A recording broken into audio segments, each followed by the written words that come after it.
Bam, bam, bam, bam, bam, bam, bam, bam, bam, bam, bam, bam, bam. That's my intro soundtrack, guys.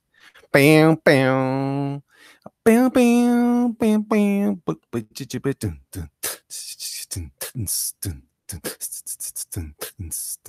Okay, that's all. What's up, you guys? Welcome one, welcome all to the Jerkmonger Show. Welcome to this edition of Epic Doodles, coming at you live from Tampa, Florida. That's right, me, Elliot Fernandez, the Jerkmonger. I'm just gonna draw, guys. I'm not sure why I'm getting all excited about this stuff, but I do have some interesting topics of the day. I'm going through my little list of news sites that I think I enjoy, and I'm going to kind of just share with you guys. I'm also trying to get onto my page so I can see the chat. I didn't get this set up right. For some reason, I'm super slow. I'm just so super slow. Da -ba -da -da -da -da. Uh-oh. Da -da -da -da -da -da. Oh, snap. Oh, snap. Oh, wait a second. What's going on here? What's going on her? What going on her? Uh-oh. I lost the super chat. Or the chat. Let me see. I don't know why this thing works this way. So lame. So lame. Oh, this is why. Okay, here we go. Let's see what I got here. So Chauncey Blakey says, first, Jose, my man, pots and pans. I'm second. And then Chauncey said that intro was killer. God bless from the banca at church. Laugh out. Bro, you can't be watching me at church. Don't do that. What's up, Mike? You there? Yes, sir. Oh, snap. Japalap. Who's stalking you at a church, man? No, people are watching me at church. They're not supposed to be doing that. Benjamin Hopwood says, what up, Elliot? Hey. Hey. All right. Okay, guys. So check it out. Mike, I'm gonna put the camera on my artwork here. Lafayette should be joining us shortly. I'm gonna go ahead and put this on me, and I'm gonna turn off my avatar and just show my art. I haven't drawn anything yet. The Count of Funky Cristo. What's up? What up, everyone? Mike, if you're talking to somebody, man, mute. Oh no, I was just asking for where my iPad is so I don't know how to do the chat on the phone at the same time. So neither do I. You can't do the Google Hangouts. You have to do it here. Proton Factories. What's up? Somebody has some late coffee. No, man, I'm excited. I'm gonna tell you why I'm excited. Because a lot of cool things are happening, people. A lot of cool things. Jose Alicia says, Mike, aka Ted DiBiase, aka Richie Rich, aka Money's Mahoney. Wow. Sucker. Boom. Wow. All right. So I'm gonna go here. I'm gonna use my phone here. I'm gonna use this. I learned this from Ethan. I'm gonna try to use my phone. I don't have an iPad, so I can't do what you guys do. But I'm gonna do what I do. I'm gonna show off this article here.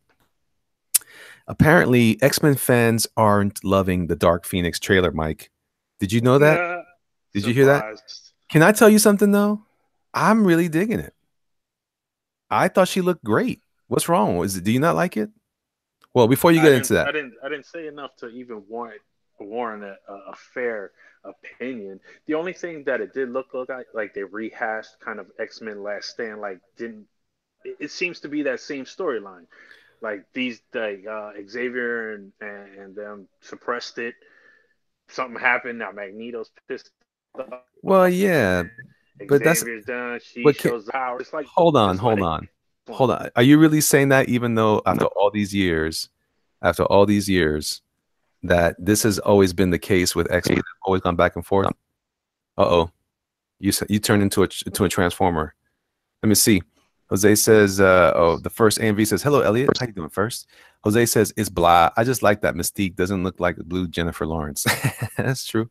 That's true. Is that yours? Is your connection, or is that me? That was you. I'm in the middle of a thunderstorm, so if it gets worse, then I'm just gonna have to sign out because it's gonna sound crazy.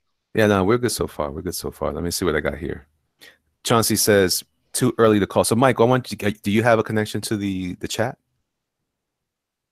Can you see the chat already? Yeah, I can see everybody's thing. All right, I want you to read off the chat for me as we go along, but give me a chance to to check out this language here. So X-Men fans had a lot to process last night with the debut of the Dark Phoenix trailer, and the opinions are coming in fast, y'all. Fans have been wondering just what the latest take on the famed Phoenix saga from Marvel Comics would look like in Simon Kinberg's directorial debut. And for the most part, it seems to be in line with previous films, while Jean Grey and her transformation into the Dark Phoenix is the focal point. Characters like Charles Xavier, Magneto, Raven, and Beast will still play a big part in the film as they have become the central tether for this generation of X-Men films. That's true, actually. So by the way, this is at comicbook.com. The author of this article is Matthew Mueller. I don't know who Matthew Mueller is. Some people know the difference. I don't know. So I don't know about. So Mike, you're transforming again. It sounds like. Yeah, it's like I said. I have a severe thunderstorm right on top of me right now. Okay, no, it's okay. All right. Can you guys hear him okay in the chat? You let me know if he sounds. Maybe it's me. Maybe it's. Yeah, me. everybody does. Or you sound like a transformer right now. If I can hear you at all when I can. Oh, so then it must be. Well, let me see. Chauncey says they put Jean Grey behind Professor X, Magneto, Beast, and Mystique, being that it's about her. Richard Simpson, what's going on? I'll see it, and I hope I like it because I'm a Marvel fan, but I'll probably still complain about stuff. I was really disappointed with the Apocalypse flick. So was I, Richard. So was I. I was not that crazy about that. While we're talking, by the way, I'm going to bring out some pencils to work with. I'm bringing this guy out here. But why are they making her, Jose says, but why are they making her Phoenix power something big when she used it already in Apocalypse? Because this is going to be the Dark Phoenix. Gosh, Jose, why you don't pay attention? Come on, Dark Phoenix Saga, bro. Come on, man. On that? It says Dark Phoenix in the title. It doesn't say Sword of Phoenix. And you're the know-it-all. I know, Jose. We got to bring Jose onto the show. All right, so I am putting in just for the sake of discussion, I'm using a pencil holder, a lead holder. This is a mechanical pencil or a lead holder.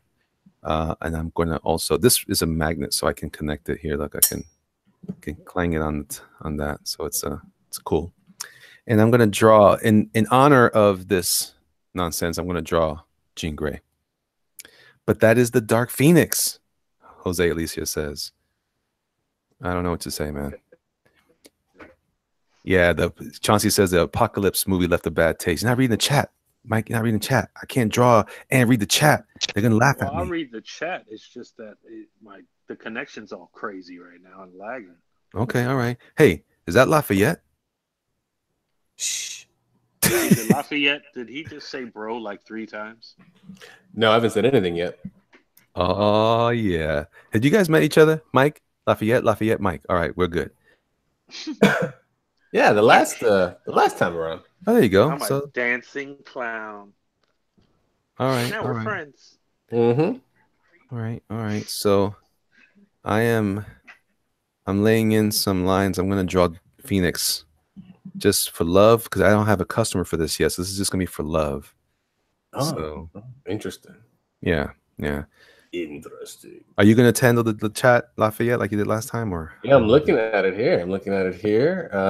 We got Proton Factory saying somebody had some late coffee. Yeah, we're down further along. We're down over at where you at? We're down the last comment Jose Alicia made. Okay, so Benjamin Hopwood said, if you don't know the story, just wait and see before judgment. Wait a minute. Do we have a Dark Phoenix apologist? Is that what we have in the house? Someone that's already voting yes before they saw it? I don't know. If Apocalypse is anything, look at what they did to the Horsemen in Apocalypse. Such a bad. That was horrible. There's no way that there's any faith in what they do. I got faith in this somewhere in movie. The back end, Feige has some kind of, because there's all that rumor around that Damon is now fallen into his control. Who's falling into what now? Into a trance. That Feige has taken control over the X-Men franchise. That's a rumor right now, but it's one of those. It's leaked information. Well, I think he's taken over when it goes to Marvel because this preview. Oh, the thunderstorm has gotten me. This preview has a narration of, to the effect of this is the last one. Is that what it said? Yeah, yeah. It comes off. Yeah, there's a point where it comes off like that. Like, and it is because this is the last one under Fox, you know. But I'll wait because the last ones were directed by man, you know, the guy they brought. There you go, and he is a piece of crap. Who? Yes, Singer. Singer? Oh. Why you got to take it there, Mike? Why you got to? Well, that's what he was. Kidding. I know. I'm just kidding. Oh, but let me tell you, they gave it to somebody for First Class, and he gave it. I mean, that movie was good. I thought First Class was good. Yeah, yeah. And then Singer's like, I want it back. Okay, you can have it back. And then he gave us 2 heaping piles of turd. You know. But we got some more in the chat. We got Akuma 813 says, why they got a white girl to play Dark Phoenix? Racist? He's joking though. It's true. Chauncey Blakey. Yeah, that's about right. Yeah. Which X-Men movie is the best one so far? First Class would be close. Yeah, I think so. I'm actually a fan of the last ones, though. Not the latest ones, but that last one, that last little set. Yeah, my favorite one is First Class for sure. Yeah. When I watched the first 2 original movies, they're not that good. I don't know. I just noticed. I just glanced and I saw Jose Alicia say that X-Men 2 is the best. I don't think so. You know why I don't like those original X-Men movies anymore at all? Because of Hugh Jackman's hair. It was terrible. I cannot stand it. Oh, by the way, just so you guys, little Epic Doodles exclusive. Look what I found today. A Pizza Hut coupon? No, man. It's Marvel Legends thing, man. Marvel, okay. Awesome.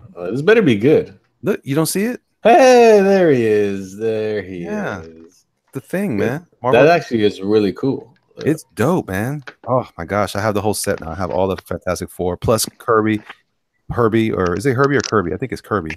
Herbie, the real member of Fantastic Four. Yes. Yeah. And I also have the Silver Surfer. Oh, okay. I the only one, and I have Namor. You know, Namor, when it came out, I figured it would be great for the Fantastic Four set because he was always pining after Sue Richards or Sue Storm. Real quick, who was the better thing?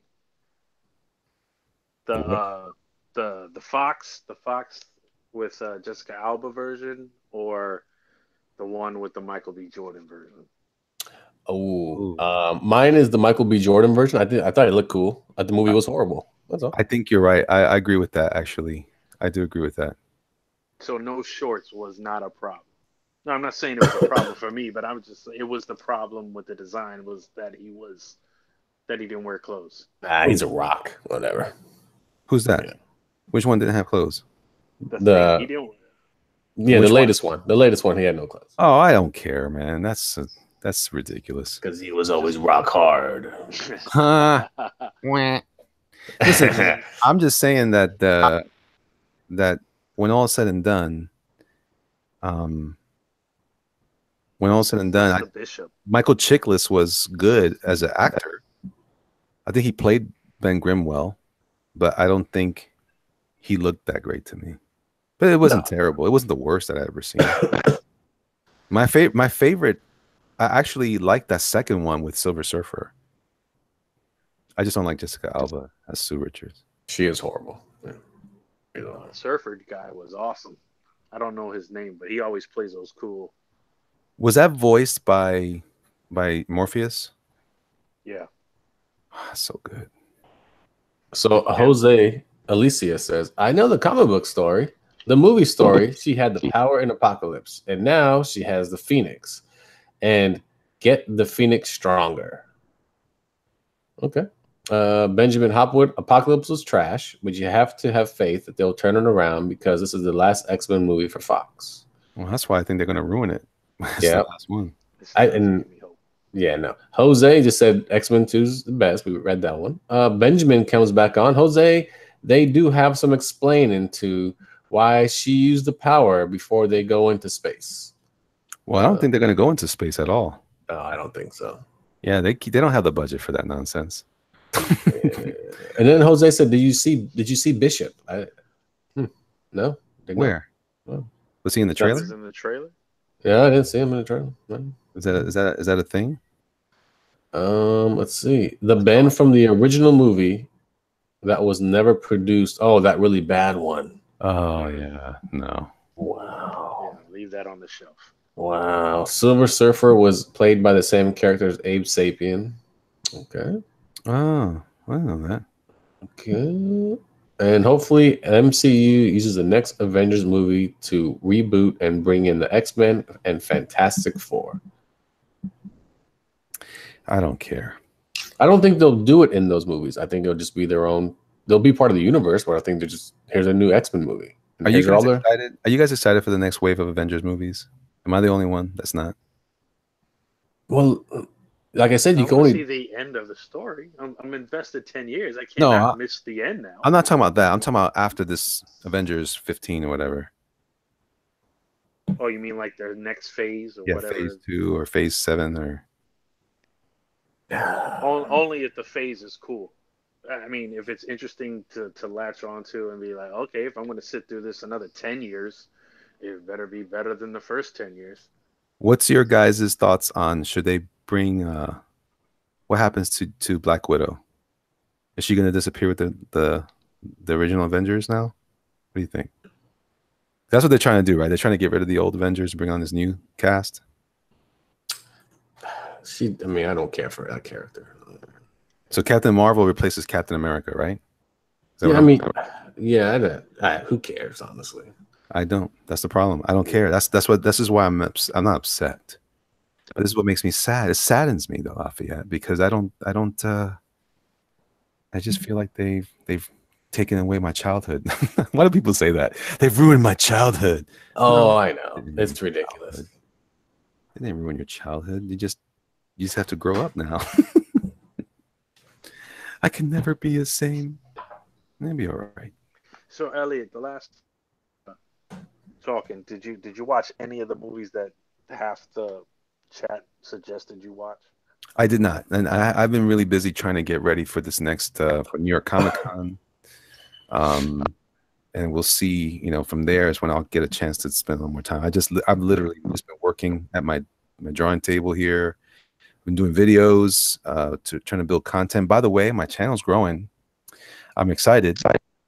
I've got have over 1,000 followers now, which has been the case for a couple of days. But I also have a nice start on my viewing, so I'll be able to monetize eventually, and not too long from now. So I'm kind of, but no. So I'm looking forward to doing that. I need some time. I've been like the other night, I was on a stream and then working on some commissions. This looks terrible when I'm drawing. She looks so bad. Maybe it's because I'm sad about the movies. That is why. Is that why? And I just can't get the eyes right. You know what? I don't even have my glasses on. That probably helps. And then I went to bed at 5:30 this morning, chatting with a buddy of mine, just kind of asking questions about everything that I'm involved in and stuff, and getting some insight. So I haven't really been getting good rest, but it's all been work. So that's kind of where I'm at. So no, I haven't watched them yet. I'm planning on it though. But I'm asking you guys, has anybody seen the Void on Netflix? No. Ever since you told it, I seen the first 5 minutes. It was real weird when those the dudes in the white hoodies, like the KKK looking dudes showed up. Yeah, I was like, it was nuts. Were you offended by that, Mike? Were you offended? No, it wasn't that I got offended. It just it looked like it was a movie that I was just not going to dig. Give me a quick synopsis on that movie. So it's based on Lovecraftian lore. There's something happening in this small town when this sheriff finds this guy who escaped an occult or a cult group, and he's bleeding. So he's found by the sheriff, who has an odd backstory with his ex-wife or something like that, and she happens to be the nurse at the hospital. While that's which is actually kind of interesting. It actually has some nice interrelationship issues. And then but while this is happening, there's the cult is hunting down these people, and they're preparing the way for this thing called the void. And it's basically they have a god that they're looking to worship into the next dimension. And so everything else, all the crazy stuff that happens in the movie serves the purpose of opening this dimension to their leader. And it's actually a really fascinating story. If you like Lovecraft, if you don't like Lovecraft, to Mike's point, you probably won't get it and want to give it a chance. I have no idea what Lovecraft is. You don't know Lovecraft? All right, here we go. So Lovecraft was a writer, creator of things that are called, that you hear people talk about, called Cthulhu. Yes. Okay, so Cthulhu was created around the turn of the century, not quite after the turn of the century, right in the late 19 teens or 20s, maybe 30s. I can't remember. But anyway, I forget. I don't have all those dates right. But Lovecraft was the writer. He was an American writer. He was a very odd person. He had a lot of personal issues, and he was a mama's boy for sure. But he had these crazy, weird stories that he wrote about, amphibians. In fact, Hellboy is very closely related to Cthulhu and Lovecraft's writings. So if you saw the movie, the Ogru Jahad that was out in space in that giant crystal prison, remember that in the first movie? All right, did you read the comic at all? Yes. Okay, so the Ogru Jahad's in the comic too. They're basically Cthulhu. They're like these giant octopi, squid-like creatures, and they are, so that's basically part of they're representative of that mythology. So Tolkien, Mike Mignola, who was the creator of Hellboy, was influenced by that kind of stuff, along with fairy tales and Irish folk tales and stuff like that, or folk tales and fairy tales from around the world and ghost stories. But he peppered in that little bit of stuff. So it's also known as cosmic horror. So a lot of times in this stuff, you'll see there'll be aliens involved. Sometimes there's a movie, I can't remember what it's called now. It's actually a good movie. It's about this, it has the guy from, what's that one movie with the bug aliens? They interact with humans and they're being treated with racism. Something. District 9. District 9. The guy that was in that movie, that he's like from South Africa or something like that. I know what you're talking about. He plays a part in this movie where they go into this mission. And they find a life form on some planet. I think it's Mars. Maybe not. Maybe it's something further out. Maybe it's Saturn or something. But anyway, and the life form is very squid-like. So it's like, oh, okay, cool. They kind of pulled in a little bit of that. Have you ever seen a movie called In the Mouth of Madness? No. With Sam Neill from Jurassic Park? That would be a negative. Wow, man. Lafayette. I watched not too long ago the Batman Lego movie. There you go. You know what I watched? You know what was really funny? I don't know if you guys seen it. The Teen Titans Go movie is hilarious. Is it? I want to see it so bad. All the references in it too. You'll laugh and laugh. It's good. Oh man, where'd you see it at? In the theater? Yeah. Oh, yeah. It's not out yet on the. No, nothing. Gosh, no luck. Sorry for you, Mr. Elliott. Sorry. No luck. Let's see here. We got some more chatting over here. Let's see. I think Avengers is going to lose the synergy the main heroes Cap, Thor, Iron Man brought to it. I think they have to make Captain Marvel something big so the fans could care. Well, she's already the strongest character. What else are they gonna do? Right. Sith Lord Luke Skywalker says, "You are what I write." What's that? Is that a comedy? Am I a joke to you? Is that what I am, Sith Lord? Is that probably? I think. Jose says, "Watch South Park." Was it Cthulhu is in it? He is. He's in the Coon episodes. Yes. Benjamin Hopwood says, "In the Mouth of Madness is an all-time great movie." See, I like you, Benjamin. We're buddies. Sith Lord Skywalker responds with "In the Mouth of Madness" pun. So, I'm not sure. Oh, you're right. Yes, he's right. I didn't get that. I just had to Okay, jump you got in it. and see. Ah, ha, ha, ha. Nice, nice. Thank you, Sith Lord Skywalker. I appreciate that. And then he said, I just had to jump in and say what's up before my phone dies. Okay, there we go. Hey, I'm going to share screens here. So, or rather, I'm going to share, let you go ahead and talk real quick so you can see your screen. Oh, hello, everyone. How are you doing tennite? It is quite pleasant. I'm in California, Los Angeles. It's a nice 70 degrees in the sunny beach area. We're over here, and we're drawing, what's that cartoon? Adventure Time. Hey. Along with Steven Universe. Oh. And his little doggy. Okay. Hey. And, you know, that's what I'm doing. Hope you're having a good time. You know what I did do? I bought the black and red book. Thank you, man.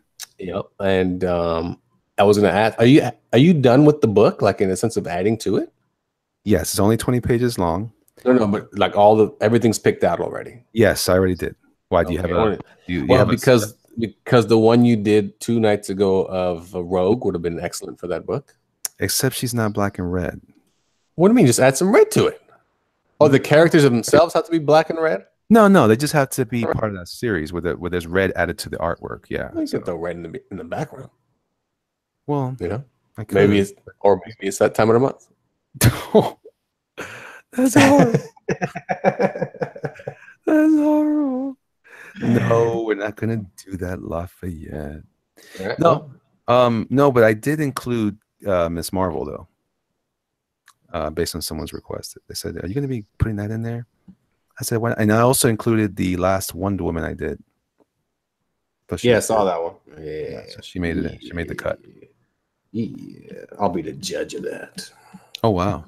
Well, consumer's always right. That's true. That's true. Until they're wrong. I'm sorry. What? So Deadpool made the cut then. Yes. I like how you gave an exhale because you just hate Deadpool. God, I do, man. I do. Aaron Benton, how you doing, brother? Hey, listen, Aaron, by the way, I'm going to answer your question here live. Uh-oh. He was on my Patreon and asked, am I going to be doing this over here more? Yes. The short answer is yes. The long answer is that I'm going to be posting specific content on that Instagram account. So it'll still be worth everybody to be there. It just won't be, there's not enough, I'm not getting enough traffic there to do to spend enough energy there. I need this kind of back and forth when I do a live stream, and I'm not getting enough people to join, even though people have joined the page. They're not participating. So that leads me to the discussion about the potential update to the $10 tier on my Patreon. I'm still working out the details. I'm still not totally sure that I'm going to do that. Some new developments in my life, as such, has kind of opened up some new things on how I might address my daily schedule. So I may not be able to do some of what I was intending to do anyway. Ben Jones says, "Get a job, brother." What's up, Ben? How you doing, man? What's up, dawg? So yeah, man. So hopefully, let's see. I'm gonna send you a link, Ben. If you'd like to join, you're more than welcome. Let me see. Hey, yes, sir. There's within the chat. There's a young. I can't understand you, C3PO. I can't understand you. Dang, man. No, there's a young kid in here that follows your artwork, and I'm familiar with his artwork myself, and he takes pointers from your artwork, and he's in there, and he said, "What's up to you?" So I see you, man. I know his artwork. The kid is nice. Is that Jake? Yeah, Jake.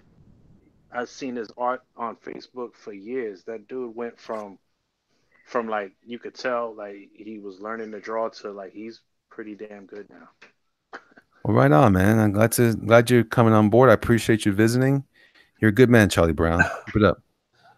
Aaron Benton says, "Did you get my message about my gesture drawing practice?" No. Not that I know of. When did you send it? Aaron, when did you send it? And are you telling him he needs to practice on his gestures? Are you asking a question how to practice? Yeah, I think he's telling me that I'm terrible. Well, yeah, I tell you that most of the time. Yeah, you do. Yeah, you do. Yeah. I mean, just horrendous, actually. Wait a minute. I didn't say all that. I'm just saying I need to work on it. I didn't say all that. Oh, okay. Ben, I don't know how to find you. I hate this. Okay, can someone explain to me why Twitter is a little weird? Like I try to type in someone's name and I get 50 people and not the person I'm looking for. It's because I think you have to be pretty specific with the handle. Yeah. Yep. There he is. Okay, I found Ben. Here we go. Ben Jones. You probably at work now anyway. You probably can't come over, but just in case. Oops. Oh, for crying out loud. And then I still have the problem of I don't know how to send a private message on these things.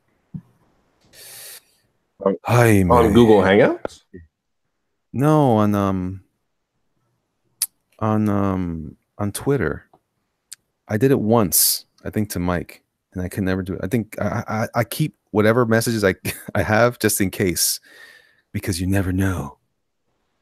Gee whiz. Don't make fun of me, man. I didn't say anything. Ben Jones art. All right, let's fix that. You did it right. Part of it too is some people use different weird handles. Well, I guess I use Jerkmonger, so. Oh, didn't work. Oh, for crying out loud. Anyway, what you got? So what are you working on now? Working on an Adventure Time / Steven Universe combo print. People love those characters. And like I told you, I give what people want for conventions. I don't draw what I want. I'm not selfish. Word. Up. Word. Up. All right. So I'm back to drawing again. Sorry, guys. Oh, congrats. Oh, no, seriously. I figured it out. It turns out I wasn't as old as I thought I was. See, here's the thing. I can't jump on everybody's thing like some people do, but what I can do is I can react quickly. Oh, snap. Somebody asked about Enemy Leader. Oh, my gosh. That's way back in the Twitch days. Do you remember that, Mike? Remember Enemy Leader? Funny you should say that, Benjamin. Funny you should say that. Guess what? You might just get a visit by Enemy Leader very soon. And I think he's going to be very happy to hear that he still has fans. Very good of you. Good form, Benjamin. Good form. So I hear you were hoping I was at work today, huh?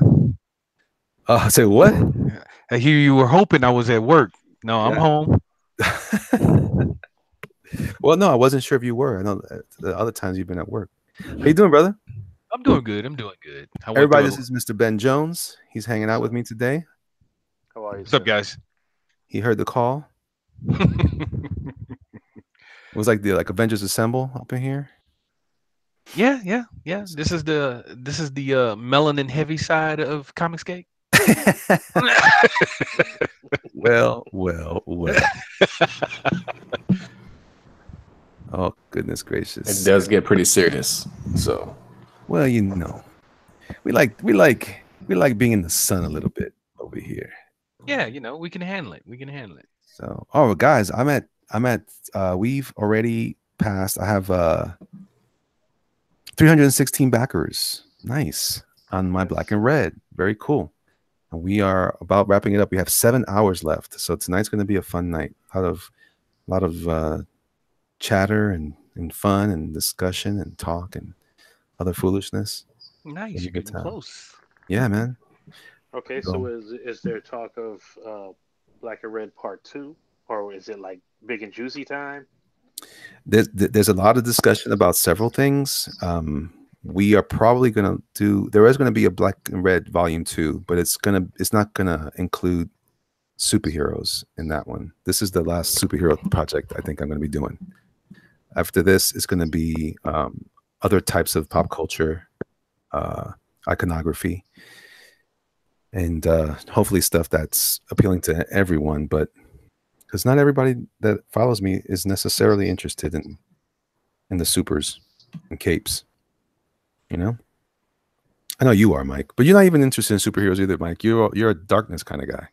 Yeah, I'm not. So you might don't need all that as my next volume more. well. Oh, I'm waiting for you to bring the Soul Reaper.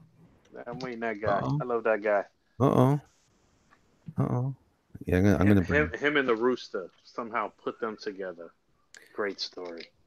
well, you know. Yeah, I would like to see you do some creatures, maybe some sexy darkness. Yeah, I'm definitely gonna be working on more of my pinup art, my sexy ladies. Primarily because they sell, right?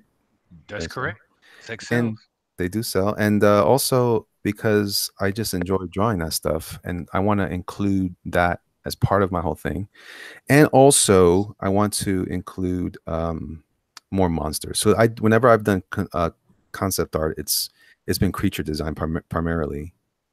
So I That's want no to fair, man. Every time I have to do concept art for a video game or something, it's always crap I hate, like steampunk and diesel punk and all that stuff. It's always something like that, and they say I do it well, but I hate doing it. that's how I feel about someone I'm going to talk about this here. Somebody suggested the other day that I was the right person to do work with detailed cars because I can draw anything. And so now I have this gentleman who's trying to find out if I can draw this book, and I feel bad because I don't like drawing cars at all. And I don't know what to say. I'm like, I mean, obviously no is the answer, but I don't know how to Tell them say just like you said it to us. I don't like like cars. this. Yeah, but when money's involved, it's kind of hard to turn it down, ain't it? Well, it depends on how much money it is, because sometimes they want to pay a certain amount of money that it's like I wouldn't do that. I wouldn't go through that headache just for that money. It's not always enough. You know what I'm saying? Like I could do if I have to do pages full of cars racing each other, I think I would shoot myself. I'm not happy doing that. So it has to somehow ring with me on an emotional level for me to take on the work if I'm not focused on that.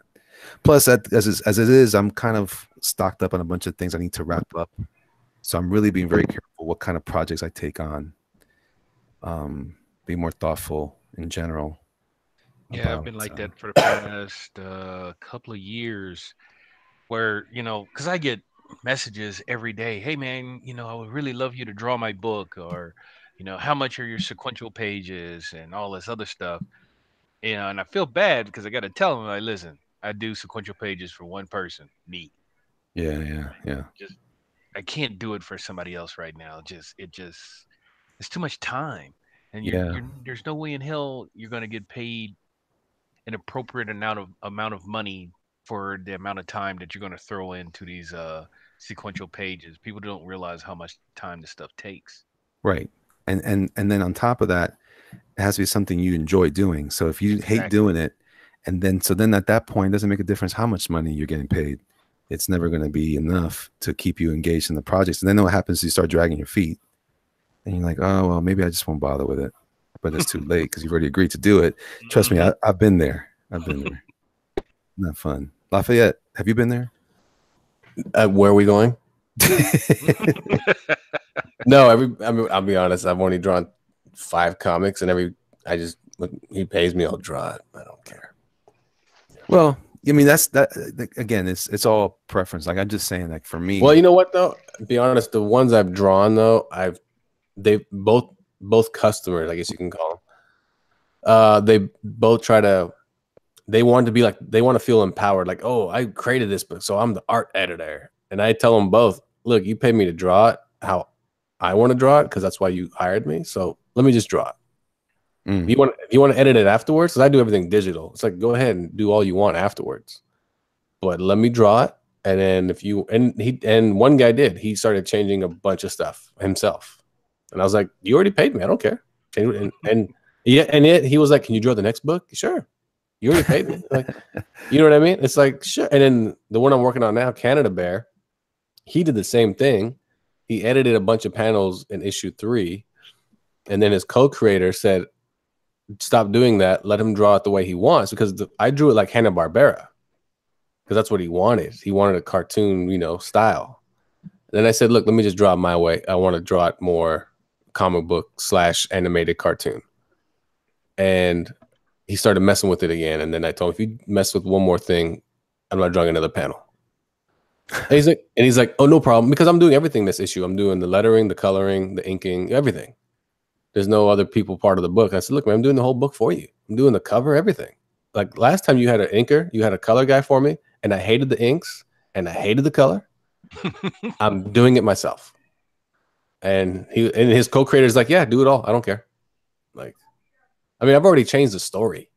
You know, that's like, what a lot of writers get scared of, because they know once we artists we get our hands on it, the story can change drastically, especially from a visual standpoint, because what the writer or creators might have in their minds, we think of a better way to present it, and then it might change story elements, and writers hate that. They want their stuff to be exactly the way that they have told you. yeah, no, you're right. And it's funny because the scripts I have for the book I'm working on now, he writes the script just like any other script, but on the right hand side, he literally breaks down what he wants me to draw it, how he wants me to draw it, the angle he wants me to draw it, and I'm like, what the hell's all this? And it makes up making no sense. Yes, I hate that. Yeah, I hate that. So then I just send back stick figures and some string cheese and go. Here you go. That's what String you get. cheese. Yeah. Yeah. Oh, I gotta have a coupon in there. Something. I just pick a coupon mailbox. Yeah, Who doesn't like In-N-Out Burger? Here you go, buddy. So Story tease, how you doing, man? I've had writers where I get the script and I'm checking it out, because I usually do several read-throughs of a script before I even start drawing, and I'm looking at it, and there's a panel with this one guy essentially doing 5 actions. Like, you do realize that's one panel, and you can't pick up the coffee, run down the hallway, hug his girlfriend, and and kiss his dog all in one panel. I mean, it'd be interesting for me to figure it out, and then when I tell them about it, they get all upset and they get all triggered when I'm saying, dude, I can do this, but it can't be one panel. I mean, you already have 8 panels on this page. Wow. This one panel has like 9 actions. So I can break it up, but you're talking about a 15 panel page here, and there's a lot of writing. So it's going to look like a novel with some pictures in the background. Yeah, you know what? That's the thing I hate the most. When I go through the script and there's a 7 panel page, and I'm like, what the hell are you trying to cram in here? Yeah. And I'll condense it to 4 and make it work, or 5, whatever, make it work. But now tell him, say, you don't need all this nonsense. He has a page I'm drawing right now where Canada Bear's sitting on his sofa at home, and a cat walks into the window, and they just sit on the sofa together, and it's like 7 panels. I'm like, why? Why did you write this? Oh, it's to show his human side. He's a bear. If anything, he should be like scratching his ass and like, I don't know, eating honey. I don't know, any stereotype you could think of a bear. Like, at least they're trying to fill it out. I don't know. I just, he paid me. I do it.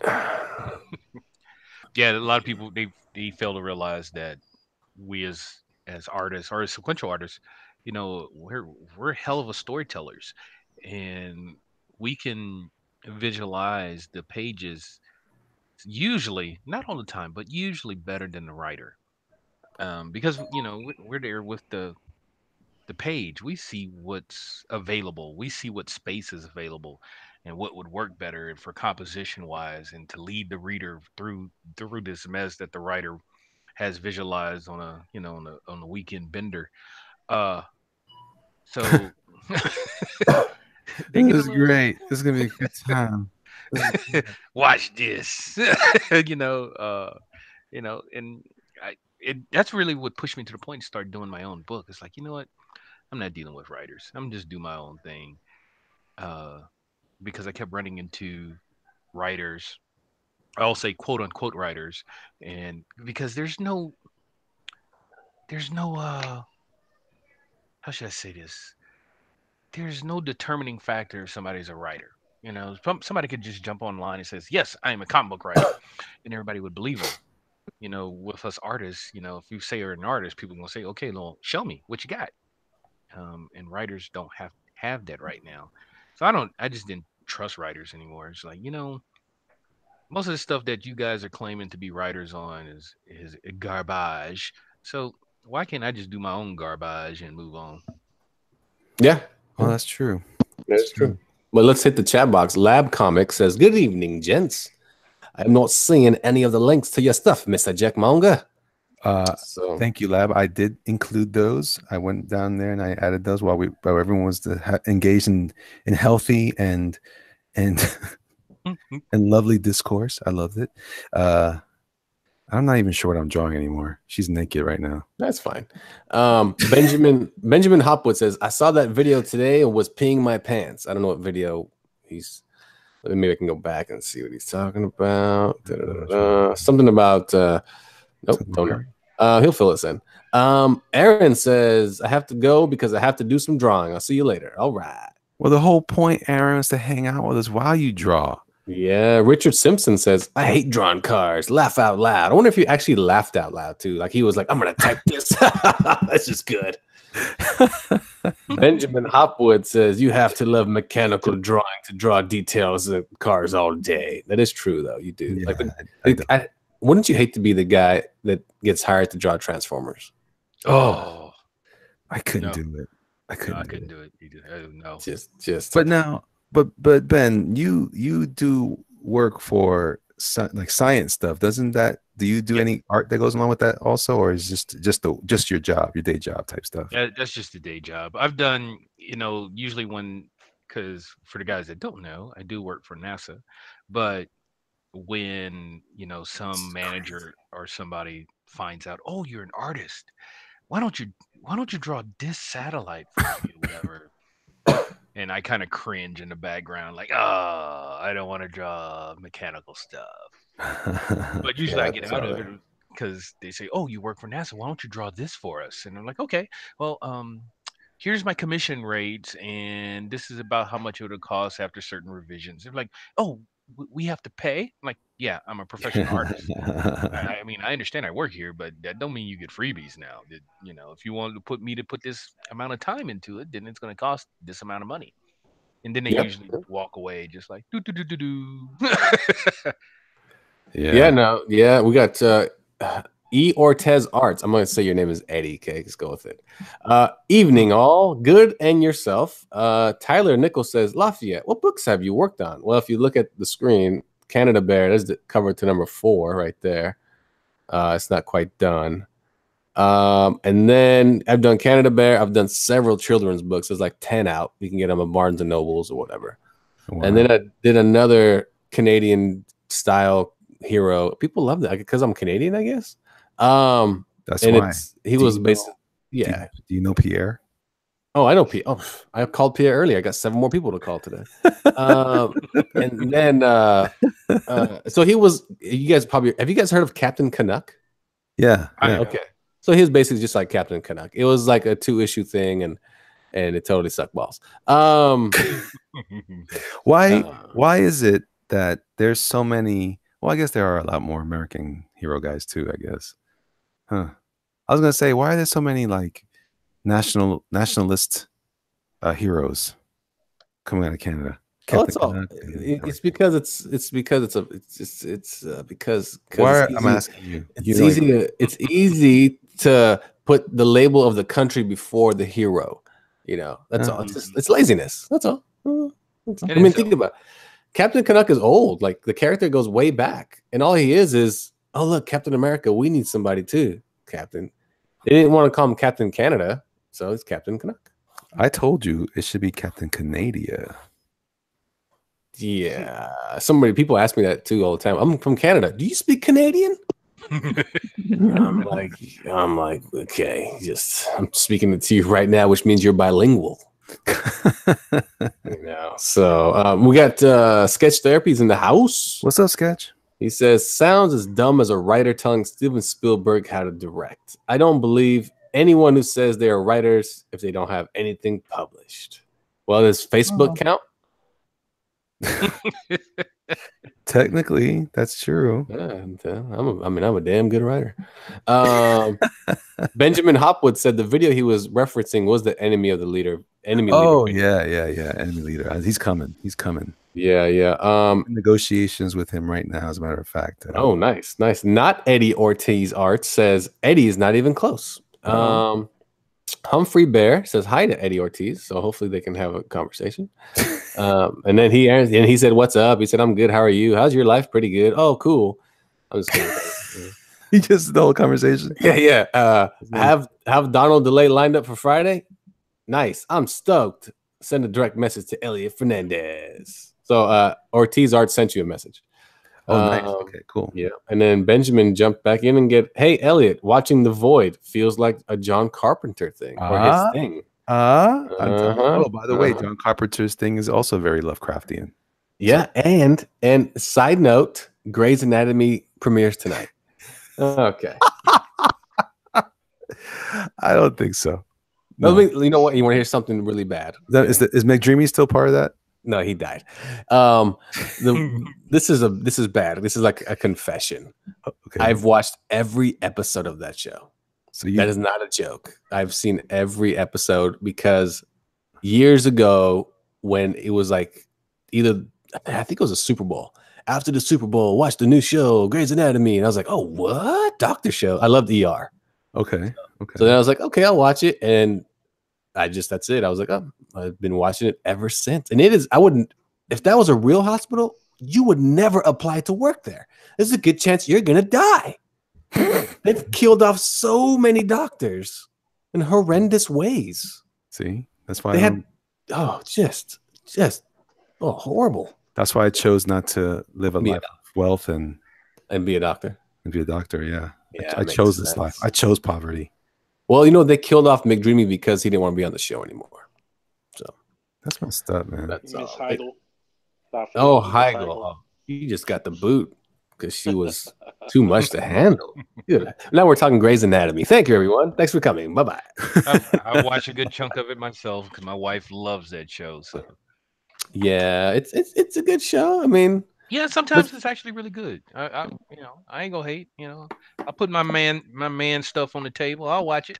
I mean, but you don't have to do that though, Ben.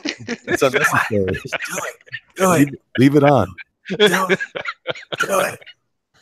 Dr. Bailey. I hate that character. Yeah, isn't the main chick, the chick that plays Gray, Dr. Gray, she's leaving, isn't she? No, that's what I heard. They threw her like $20 million. Oh, for real? They're like, "Can you stay? Here's like $2 million an episode." She's like, "I'm a doctor forever."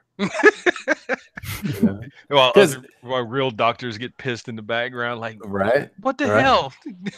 She didn't even try.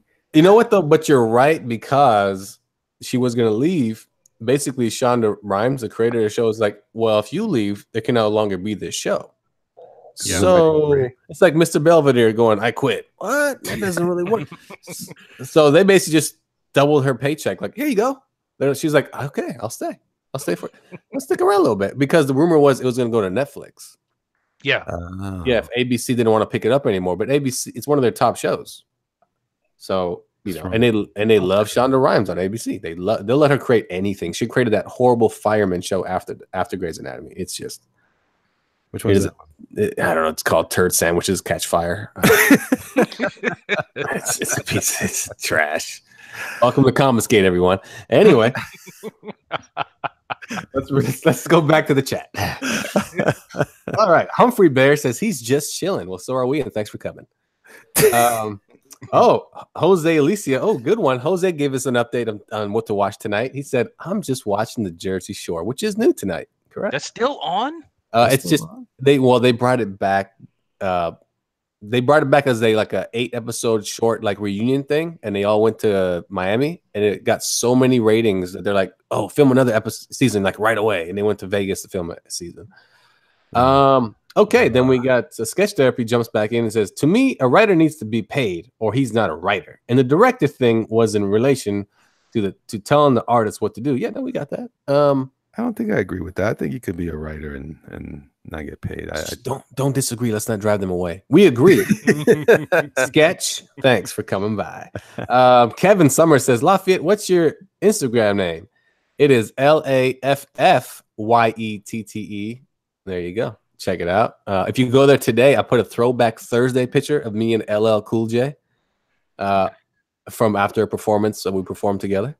Let's see. Oh, wow, fancy. Richard Simpson's art says, I picked up my 4-year-old from his mother's, and he asked me if I have Grey's Anatomy on my TV because he loves it. And I was like, what the no way. Maybe he wants to be a doctor. I don't know. I mean, maybe he likes the drama life of a doctor. Argos 4444 said, heard that Emmanuel Lewis pulled the same stunt. Webster was real, only going to be 2 seasons. That's actually true, but that was a really popular show. Sketch Therapy at Elliot Fernandez. Would you draw Azathoth, Yog-Sothoth, Shub Niggeroth? What the hell? That last one sounded really bad. No, hold on. Those are all legitimate names of finishers from the Lovecraftian. Let me finish. Nyarlathotep.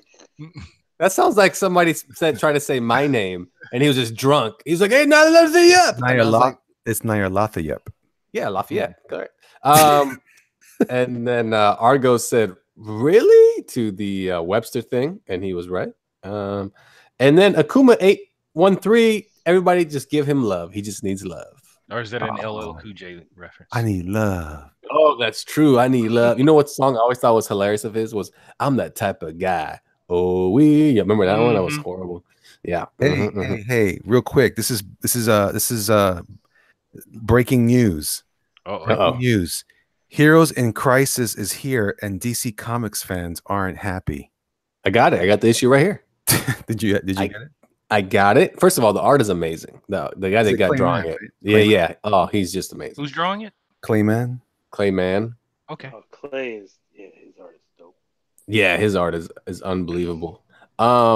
It's super violent. Like every character's dead except for like 5 of them.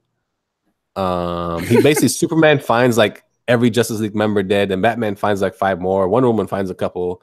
Booster Gold's fighting Harley Quinn in a diner to the death. It's a little all over the place. I think it's almost like the writer Tom King has like Scott Snyder syndrome, where he's like, I'm going to see if you can draw this crazy shit, and he just writes the craziest stuff, because that's what Metal basically was. Metal was, I wonder if Greg can draw this because this is ridiculous, and then he just went to town on it. Was Metal good? No, Metal was horrible. No, Metal was not.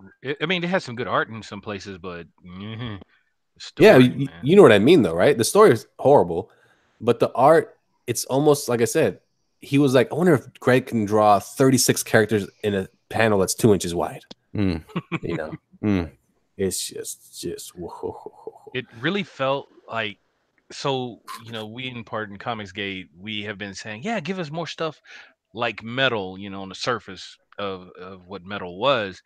And it seems like, well, fine, we'll give you exactly what you want. And then they gave us this version, and we're like, that ain't what we wanted. Yeah, it was good.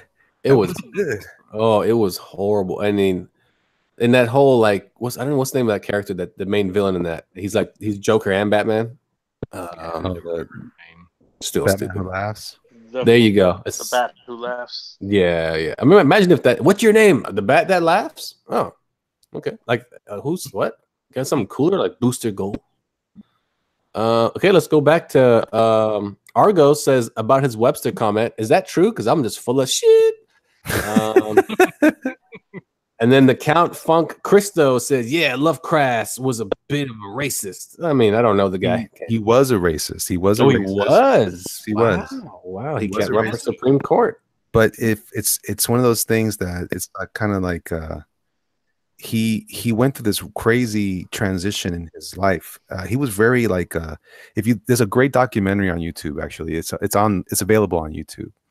And it goes over a lot of his life, and the guy was really, really messed up, man. He had a lot of weird problems. He spent way too much time with his mom early on, and she treated him very weirdly, and I don't think it was anything sexual. It was just more like he was just treated like I called him earlier, mama's boy. He was afraid. He had a lot of anxiety issues, and so it kind of emerged in that way. And but later on in his writings, he kind of pulled back from some of that, and that's why in a lot of his writings he talks a lot about the other, or these people who are the idea of the unknown, and people coming in and changing his environment.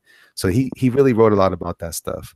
But if you go look into his in the way that he wrote that world, people have gone since then, and that documentary does a great job of highlighting what he brought to that genre. Oh well, he actually gave birth to it, because I don't think there was anything like it before. And it was fascinating, really fascinating guy after all. So what's the name of the documentary? It's called I have it saved on my YouTube. It's called So it's called You Have It Saved on your YouTube. Wait, you just said it was on Netflix. Is it on YouTube or Netflix? No, you said YouTube. I said YouTube. No, at first I said YouTube. Maybe I said Netflix in the beginning. Hold on. Yeah. You're just throwing me off, man. I don't like that. Well, let's go back to sketch therapy, because you said you skipped the most popular one, Cthulhu. No, the most popular one was Shub Niggurath. Niggurath? Careful. That's horrible. All right, so check it out, guys. The thing is called Lovecraft: Fear of the Unknown. Let me check it out.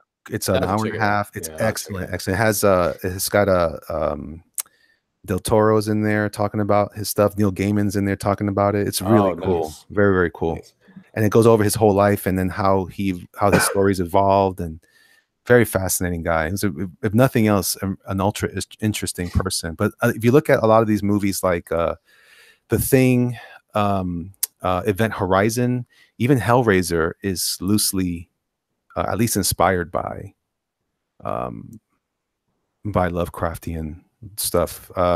Somebody here has Stephen King. I'm not even sure what that comment is about, Argos, but you just reminded me that Stephen King's books also have a lot of Cthulhu stuff in it. Yeah, the little references to Cthulhu and things like that nature. So it transcends all the other stuff that you could possibly think about. It's one of those few things you can like, oh, okay, everything else was stupid, but that guy, yeah, pretty cool. His stories were cool. Yeah. And you know who else used a lot of his work was Robert Howard, the gentleman who created Conan the Barbarian. Also incorporated a lot of that. They were friends actually back then. Oh. Yeah. Now, was Lovecraft, was he a respected writer when he was living, or was posthumous? Practically not at all. In fact, most of his stories were published in these small books. They were like these they were called pulps, right? So, and there was like not Journey into Mystery, like the Tales of Mystery or some nonsense like that. And so basically there was a lot of this type of, he didn't get a knowledge because he was also afraid. He was very, like, I'm telling you, he was a weirdo. And he would climb up around people. He ended up marrying this woman who tried to help him, but he ended up going back to live with his aunts. So he left his wife. But it shouldn't have. I don't know why they did exactly. But the documentary is pretty good at laying down the backstory and how what he did actually impacted everything afterward, because he wasn't even making any money. Because back then it's kind of like comics. They were getting their stuff published in these little magazine booklets or whatever, little digests. And a lot of his stories were published there. But then they also criticized him. Like, some of his writing he wasn't always super compelling in the way in his story structure. It was later that people started to see that there was a lot of genius in it from like you said, posthumously. There was some other things, value in his work. So really fascinating person. You know what I liked about your explanation? What? I no longer need to watch it, just at all. No, you got to watch it. I'm good. I'm good now. Oh, I want you, because we're going to talk about Lovecraft more. In fact, I'm going to quiz you next time. Man, can we just talk about Love Actually or something? He wants some Sleepless in Seattle. Let's talk about love. Yep. The Count of Funky Cristo says, I'm not crazy about the metal story they had for Batman Who Laughs, but the villain, by Kevin Summers, says the villain, which is correct, is actually named Barbados, which that is his name. Isn't that a country or an island somewhere in the Caribbean? It is, yeah, Caribbean island. Fine women there. Yep. See, there we go. Blah blah blah. Stephen King. Comic Book Bob is in the house, and he says, at the Count of Funky Cristo, he was a xenophobic that's true, but he was born out of a sheltered life, being raised by his aunts. When they died and he got older, he began to change his perception. Yes, he did. Argos says, sorry, King is in the documentary, if I remember. Oh, yeah, I think so. You know who else is in there? Is John Carpenter's in there. Oh, nice. It's actually a really, really cool documentary. Really cool. It's one of my favorite things. So I watch it over and over again from time to time. Sketch Therapy, real quick, says, hey, Elliot Fernandez. Now, this is how Sketch Therapy sounds. I guarantee it. Sounds like this. Elliot Fernandez. A link, let me draw with you guys. Huh? It's been a while. I don't get to go into art all that much, and I am world class. So send me something, please. I would like to join you. I'm gonna plan a bigger thing soon, man. I'm trying to figure out who's who here and get this thing rolling. But I haven't forgotten about you, man. I haven't forgotten about you. Yeah, we gotta talk. We gotta talk. Argo says, I can't type to save my life. So yeah, that's a problem, because if there was a terrorist right here, right now, and they said, I need you to type your address, and you couldn't type your address to save your life, you're done. I don't want you in my party. Well, it's just his life, though. No, that's going to mean everybody. See, this is where it is. There's always consequences to everything. That's true. You can't just say it only affects me. It affects us all, man. All the time. Comic Book Bob says, yeah, Lovecraft had some serious psychological issues. Sketch Therapy came back with, don't skip me, Pierre. Comic Book Bob says, Guillermo del Toro did a great essay on Lovecraft and his life. I don't want to read. What? Comic Book Bob just laughed out loud. So thank you. I'm glad that was out loud. Sketch Therapy said, I'm Puerto Rican and I sound like Elliot. So what you're trying to tell me is you've been on this whole time. Actually, I had this thought. Lafayette. See, I think you and I sound similar. What do you think? Mike, what do you think? Mike's gone. He did that. All right, Ben, what do you think? What do you think? No, y'all don't sound alike. Yeah, that's right. No, I sound like I should be overdubbing like Superman or something. Now, Elliot comes across like that. I don't know. He's kind of like that guy you meet in the club that he's always talking to all the women. He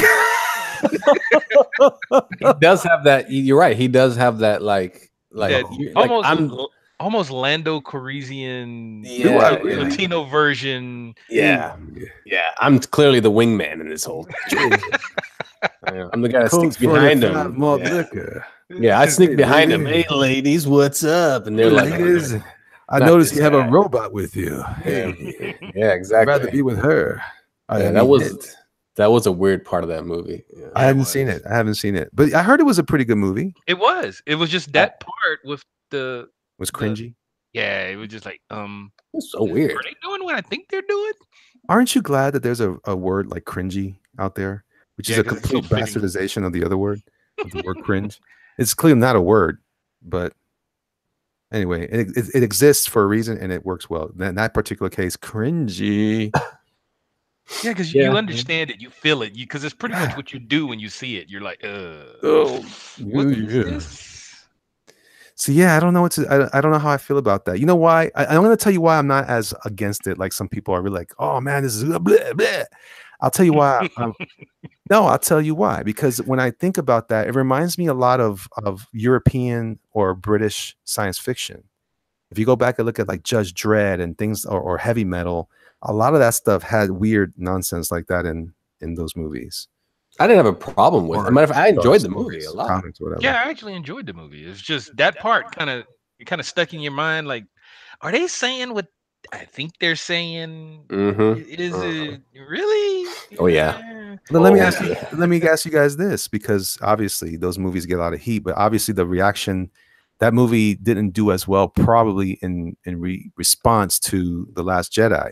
Correct. Do you think that we're going to go back eventually and revisit this Solo movie as a potential contender for being legitimate well, it is legitimate, but because they said so, but will people accept it later? Is this one of those things that people go back and say, well, actually, it wasn't that bad? I hope so. because it wasn't. And I've got, I'm a huge Ron Howard fan as a director, Mhm. and he's the one that kind of took over and tried to right the ship.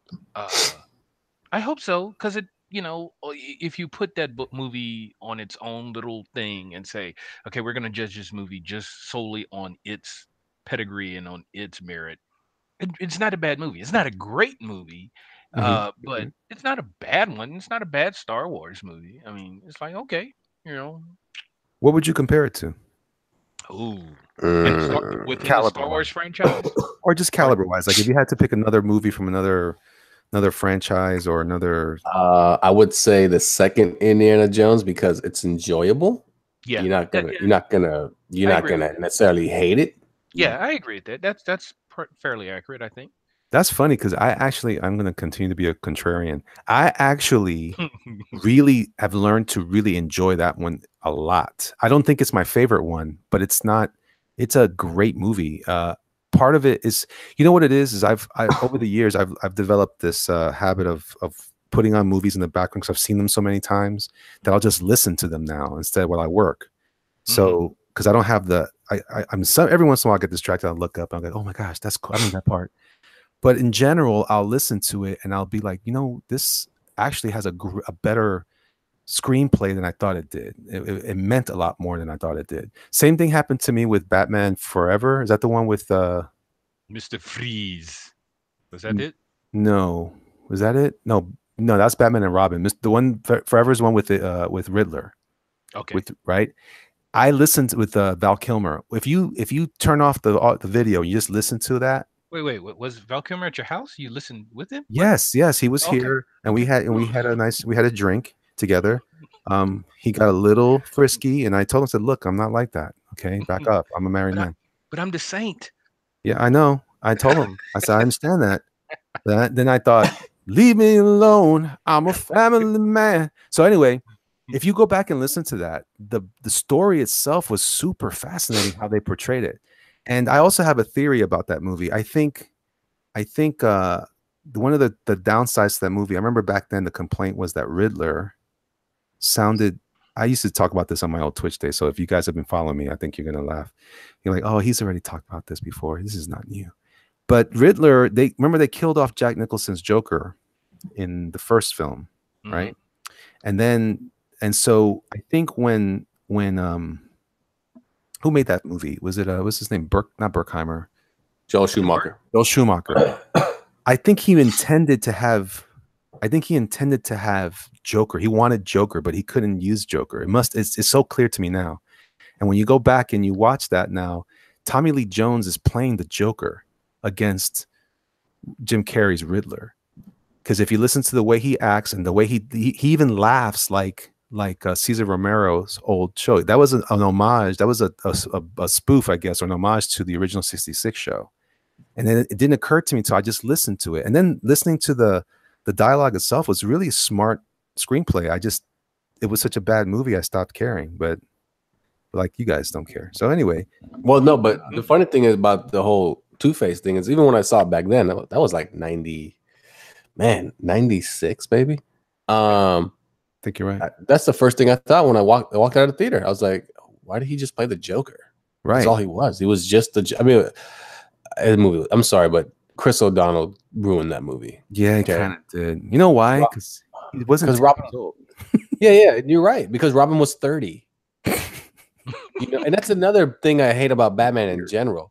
Batman is, how old do you think in the comics? How old do you perceive him to be? Probably like 32, 35. Right? 32, 35. He adopted 10, 11-year-old Robin, the first one. How old was he then? Because now he's like 25, Robin. Well, that, you know what I mean? That was yeah. Well, that's what I'm trying to say. Like, Batman should be 40 at least. Yeah. He took that trip to the Lazarus pool. That's what. So many times. Yeah. Oh, he took a deep dive into the Lazarus child what came out. Like, oh, that's funny. That's funny. Hey, Lafayette, not for nothing, but we talked about maybe going until 8 o'clock and it's already past. I don't know if you have anything you had to do. You're welcome to hang out. I'm just letting you know. I got nothing. All right. Just I wasn't gonna get wasted, but you saved me from that. Sure.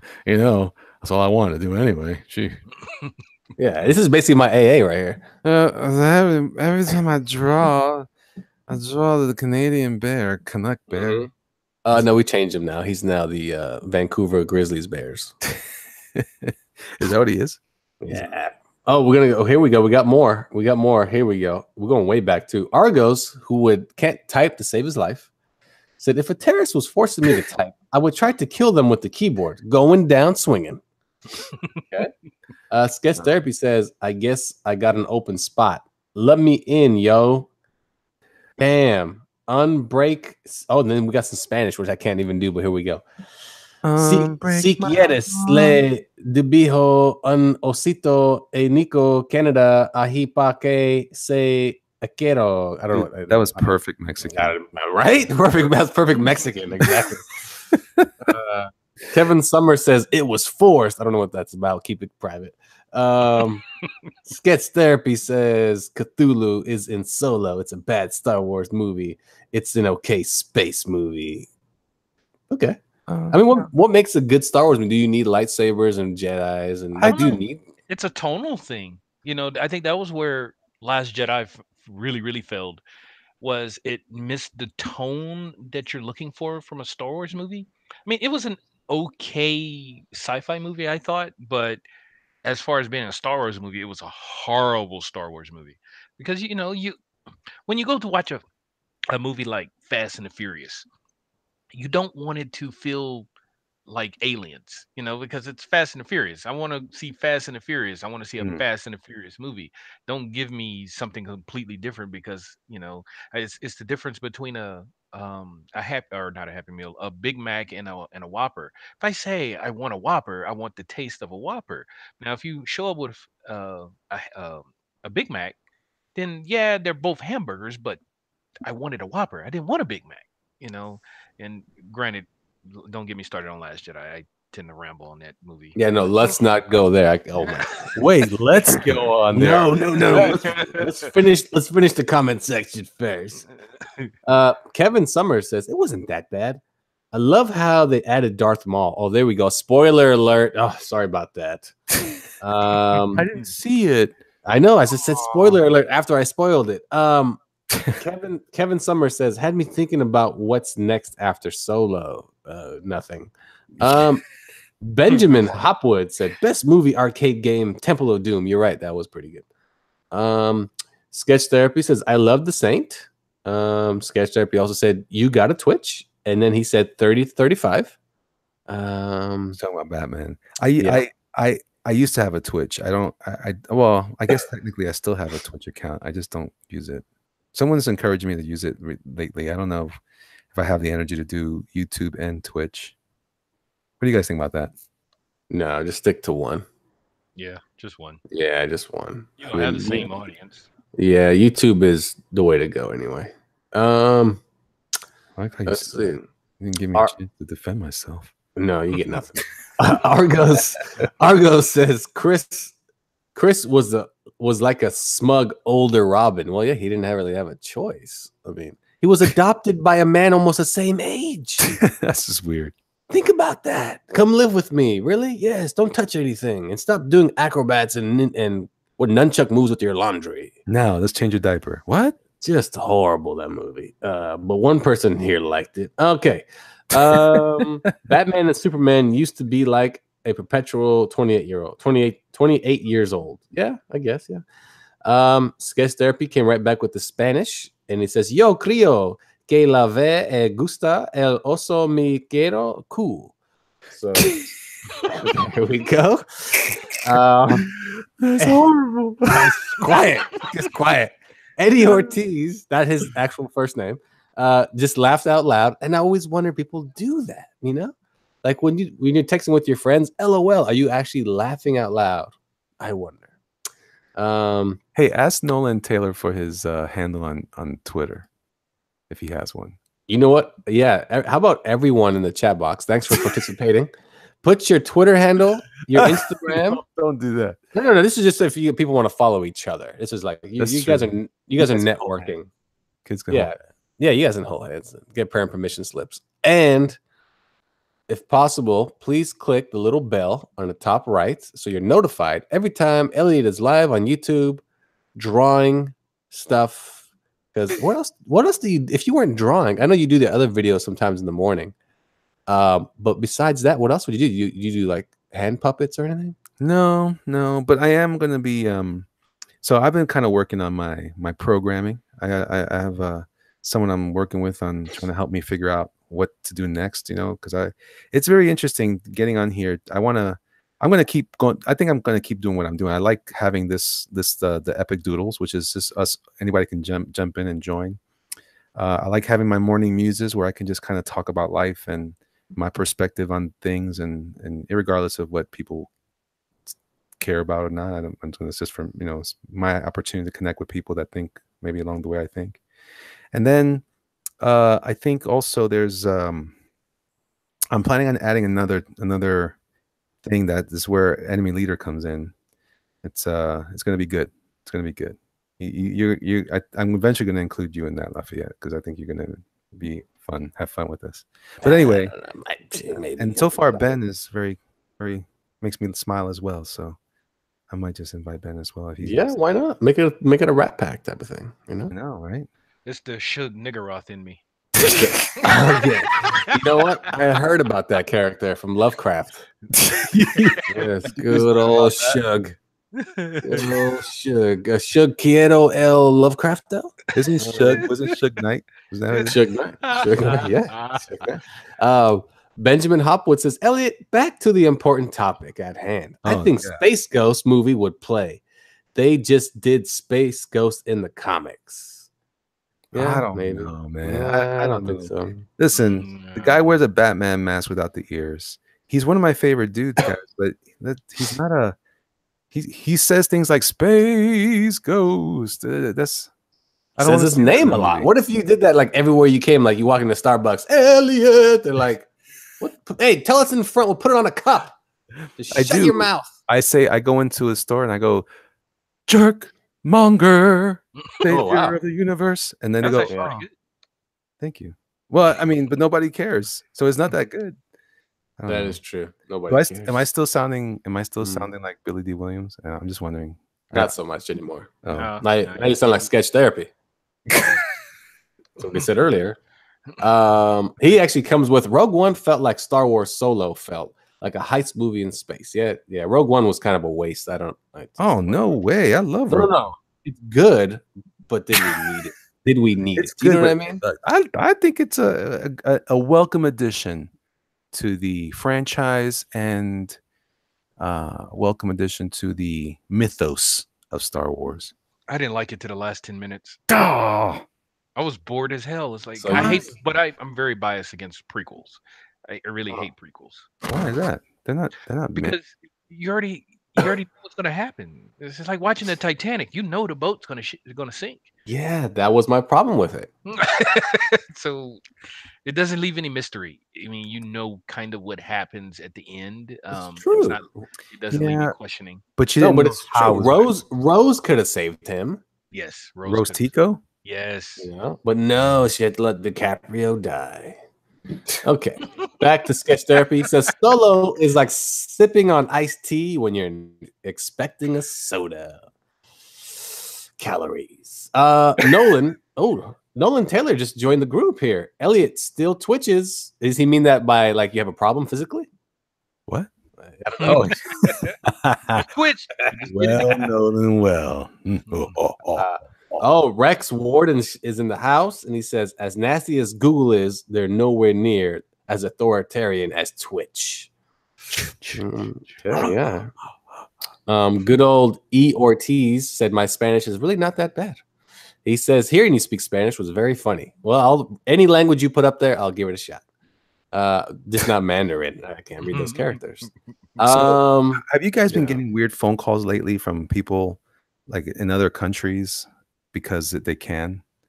Have you getting? But like, what are they saying to you? I don't know, because the other day I get a phone call from someone in China, and I'm like, this is a weird call, but it's from Venice Beach. It said, I pick it up. Hello, hello, are you hearing me? And then they start talking, and I'm like, I don't know what you're saying. I don't. There's a trick somebody was telling me about it a couple of months ago, where somebody from another country will call you, and what they'll do is you'll get charged, or they'll charge their originating wherever the call is coming from. So because they have different charges set up than we do. So watch your phone bill. Make sure Oh, you you don't. gotta be kidding me. Yeah, watch out for that because you might get a charge from your phone company saying that you're Did I and call? it's I called someone in China. yeah, and then the companies out there are charging you. It's not the singular person. It's the actual companies that are doing a scam. So be ready. I hope it doesn't happen. But God, I hope not, because that's what I thought. I said this sounds like a bad thing gone worse, and I said hello, and then I heard the overall discourse, whatever it was, and then I said, okay, it just clicked. I didn't. It lasted for like 2 seconds, but it's probably just enough to ruin my life yet again. I'm getting so tired of bad things happening all the time. Oh, I feel like Mike Miller. Your life has ruined a lot. It sounds like. Yeah. Oh, that's not. Oh good. my gosh. Well, this is what I teach my children is, life will take a shit on your chest and won't care, and you have no say in it. So what you have to pay attention to is how you deal with it. Because we all go through our trials and tribulations in life, because life doesn't care who you are. So it really matters on how you handle it, because you're going to go through some stuff just the way it is, unfortunately. I get that, Yoda. I'm just saying sex. It's Shug Niggeroth to you. Lovecraft. No, you're right, man. You're right, and that's what I see. I know. I get it, man. This is just a series of trials. Things are going cool, and they're things are shaping up for me little by little. It's just every once in a while, man. Like was it something happened recently where I'm like, yeah, we're good, and then I get a bill.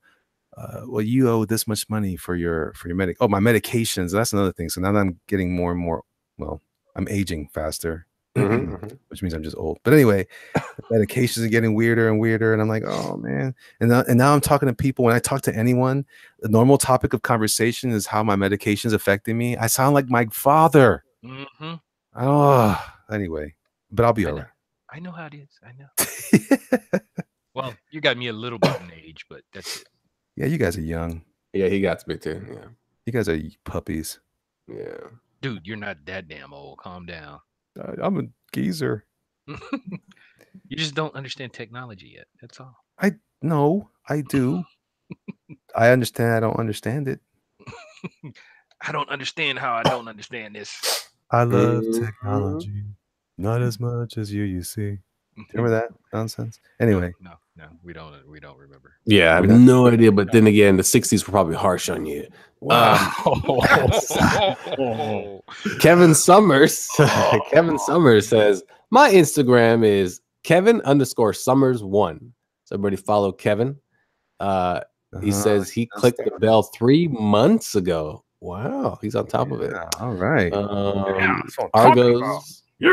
Argo says LOL for him just means a snicker. Let's see. Snicker. Yeah. Richard Simpson. I'm hungry for a Snickers. Right? You know how you get when you don't have a Snickers. Richard Simpson's art. His Instagram is Richard Simpson _official. So we know he's official. Let's see here.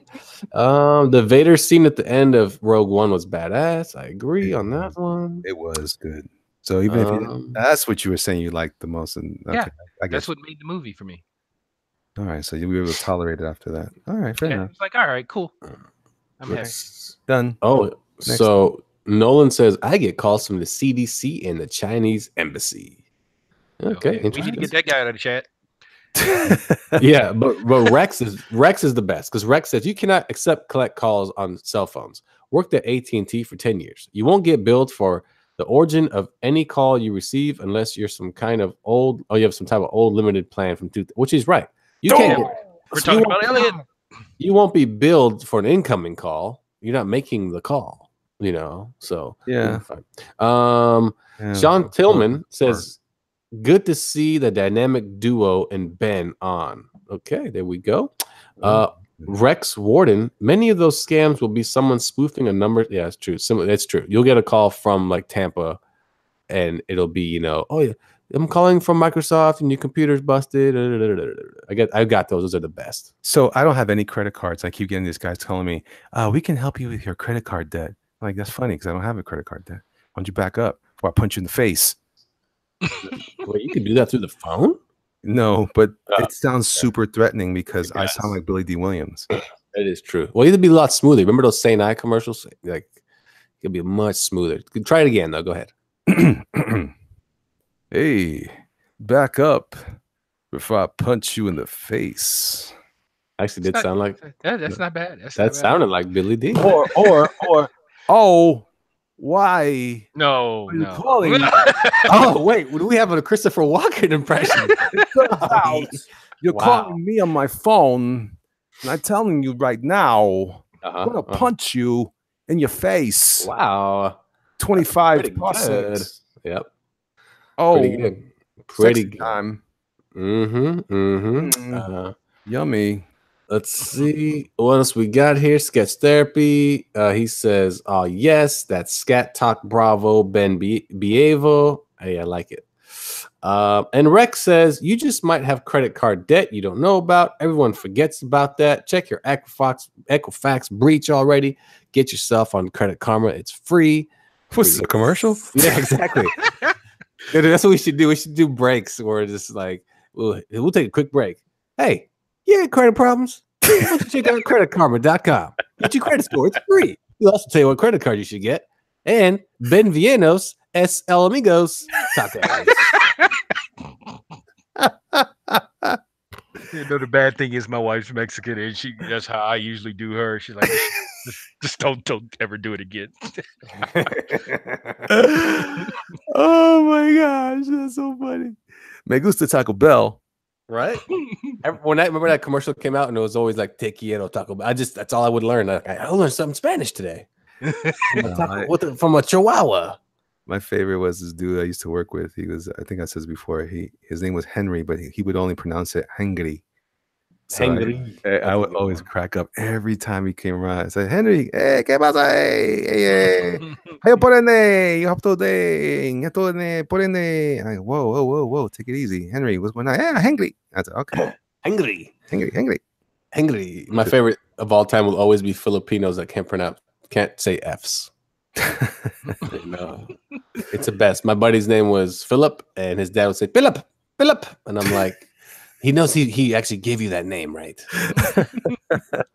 My dad learned when he moves from Puerto Rico to New York, and he starts working in the hospital, and he became a respiratory therapist. Back then, you could do it the OJ on the job training, and so he's learning all of his stuff, and he was really good.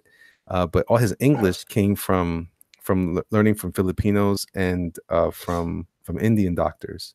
God! Yeah, he's got really. So I've tried to imitate his accent because I'm always trying to figure out like what's the little tonal pattern and how do you make it sound like this or that? Because you know there's a sing song to like the Puerto Rican dialect, and you can kind of, and it's different from the Cubans, especially living in Tampa. You know, here in Tampeño, everybody talks like this over in Tampa, and it's a very taka type of sound. But my dad has this weird blend that I can't do it because he's truly is a blended pattern from the way he learned English, which I love. When he speaks Spanish, he's fine, but when I can understand him. But I understand him in English too. He just sounds funny. My dad sounds weird. Yeah. For the kids. Yeah, it's for the kids. I understand. We go back to Argos 444. He actually writes to you, Rex. So this is for you. So how do you see if someone is using your identity on a credit card? Rex, I guess you're the go-to guy on this one. Sketch therapy. This is amazing. You need to call Christopher Walken more often.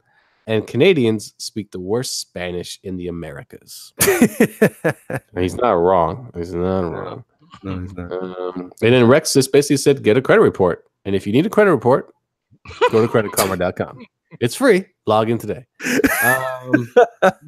Akuma813 said, born and raised in Tampa, still here and loving it. I hope so, because if you're still there and you hated it, that would suck.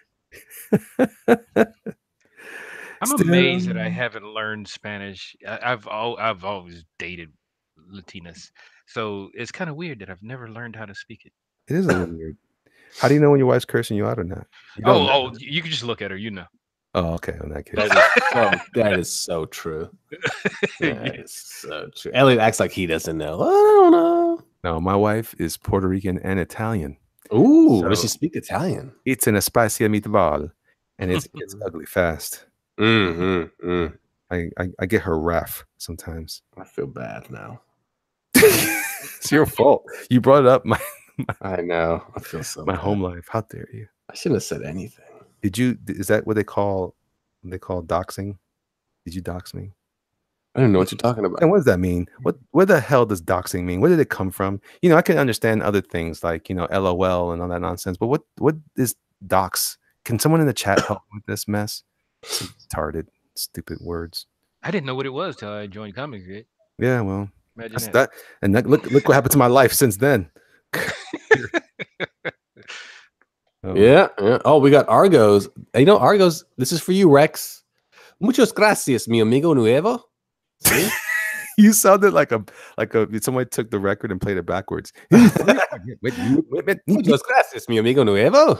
That's how it is. And we can say it backwards. No, we're not gonna do that. Rex says, yo, K-Ro Taco Bell, Coma Te Lamos, Me Lama S Bill. Okay, there we go. And he broke it down like I don't know if you see that on there, but the hyphens. I appreciate that actually, because he said I seriously heard people say quesadilla. Oh, get it, quesadilla. Okay, got it. And taco. I did that when I first came here to New Mexico. I ordered. I was like, yeah, can I get this Juvos Rancheros thing? And everybody in the restaurant, they did that whole saloon, everything. Everybody stops and just looks at you. I'm like, uh-oh. And my Puerto Rican friend just laughed at me. Too damn Puerto Rican. That's fantastic. I could imagine. Oh. Like, don't be alarmed, guys. I'm just black. Just all right, Noel Taylor _ All right, let me try that. I'm gonna try to get to Noel Taylor _art. He just doxed himself. See, this is what I'm talking about. You can't even talk to people no more. Stupid internet. Whoa, relax. We're having a good time. We were. Ruined the whole thing. Jeez. I don't like it. If you guys like kids' books, there's a page up on mine. You can see a little illustration from a kid's book. Okay, you guys like children. That sounded creepy. I know. I go to parks for your kids. Yeah, I just go to parks and I sit on benches beside moms. Is that your child right there? Excuse me? That's yours, huh? Yeah. I see what you got going on. And they just walk away and they're like, what the what's going on? Yeah. Quiero Taco Bell. See? And they're like, yeah, it's all I knew it was gonna happen. What happened? Tell me. Nothing that you got in trouble with the police. Oh, that's easy. Here you go. Sketch Therapy says docs come from docs, which comes from someone hacking your computer and publishing them online. Pretty much, yeah. Oh, you mean documents? Yeah, that's what it means.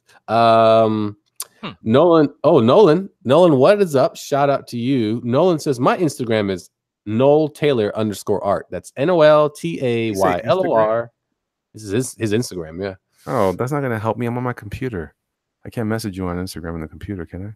No, you have to do it on your phone.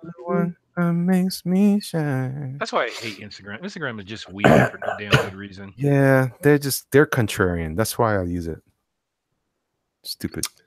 But yeah, that's pretty much it for the chat. You guys, like I said, you want us to give you a shout out or read your social media or your horoscope, social security number, just put it down. We'll fill out your credit for you. Yeah, we'll take care of your credit karma for you. Yo quiero Taco Bell. And yo quiero es Nemo. How do you say name? Nemo. I like how I say. I always say that. Man, no, it's funny. I always say that to people too. Like, you know Spanish? Of course I do. Like, what? So let me ask you, Lafayette. Your last name is Acevedo. Yeah. So good. So far, so good. All day, right? All day long. Where does that all day, every day. Where does that come from? Oh, it's a Portuguese last name. Oh, that's right. I forgot. Yeah. The good old Portuguese that settled everywhere in the world and decided that's too much for us. Let's go back to that little sliver on the side of Spain. It's like Portugoose. Oh yeah, the Portuguese history is one of just horrible stuff. But now, isn't the Portuguese was spoken in Brazil? Well, yeah, because they went to Brazil and they basically took it over, and they more or less, just said you better learn our way or the highway. Then they took a bunch of people in boats back to Portugal, if you know what I mean, and they decided they were worth something. And I'm like, wow, you got the free boat ride too? You got the free boat ride? Yeah, exactly. Nice. They're looking at each other, and they're teaching us a language? And shoes? Yeah. And you're going to a country where they don't even know that language. The benefits are great. Yeah, it's just, like I said, their history it's great because they're the ones that created like hummus and everything.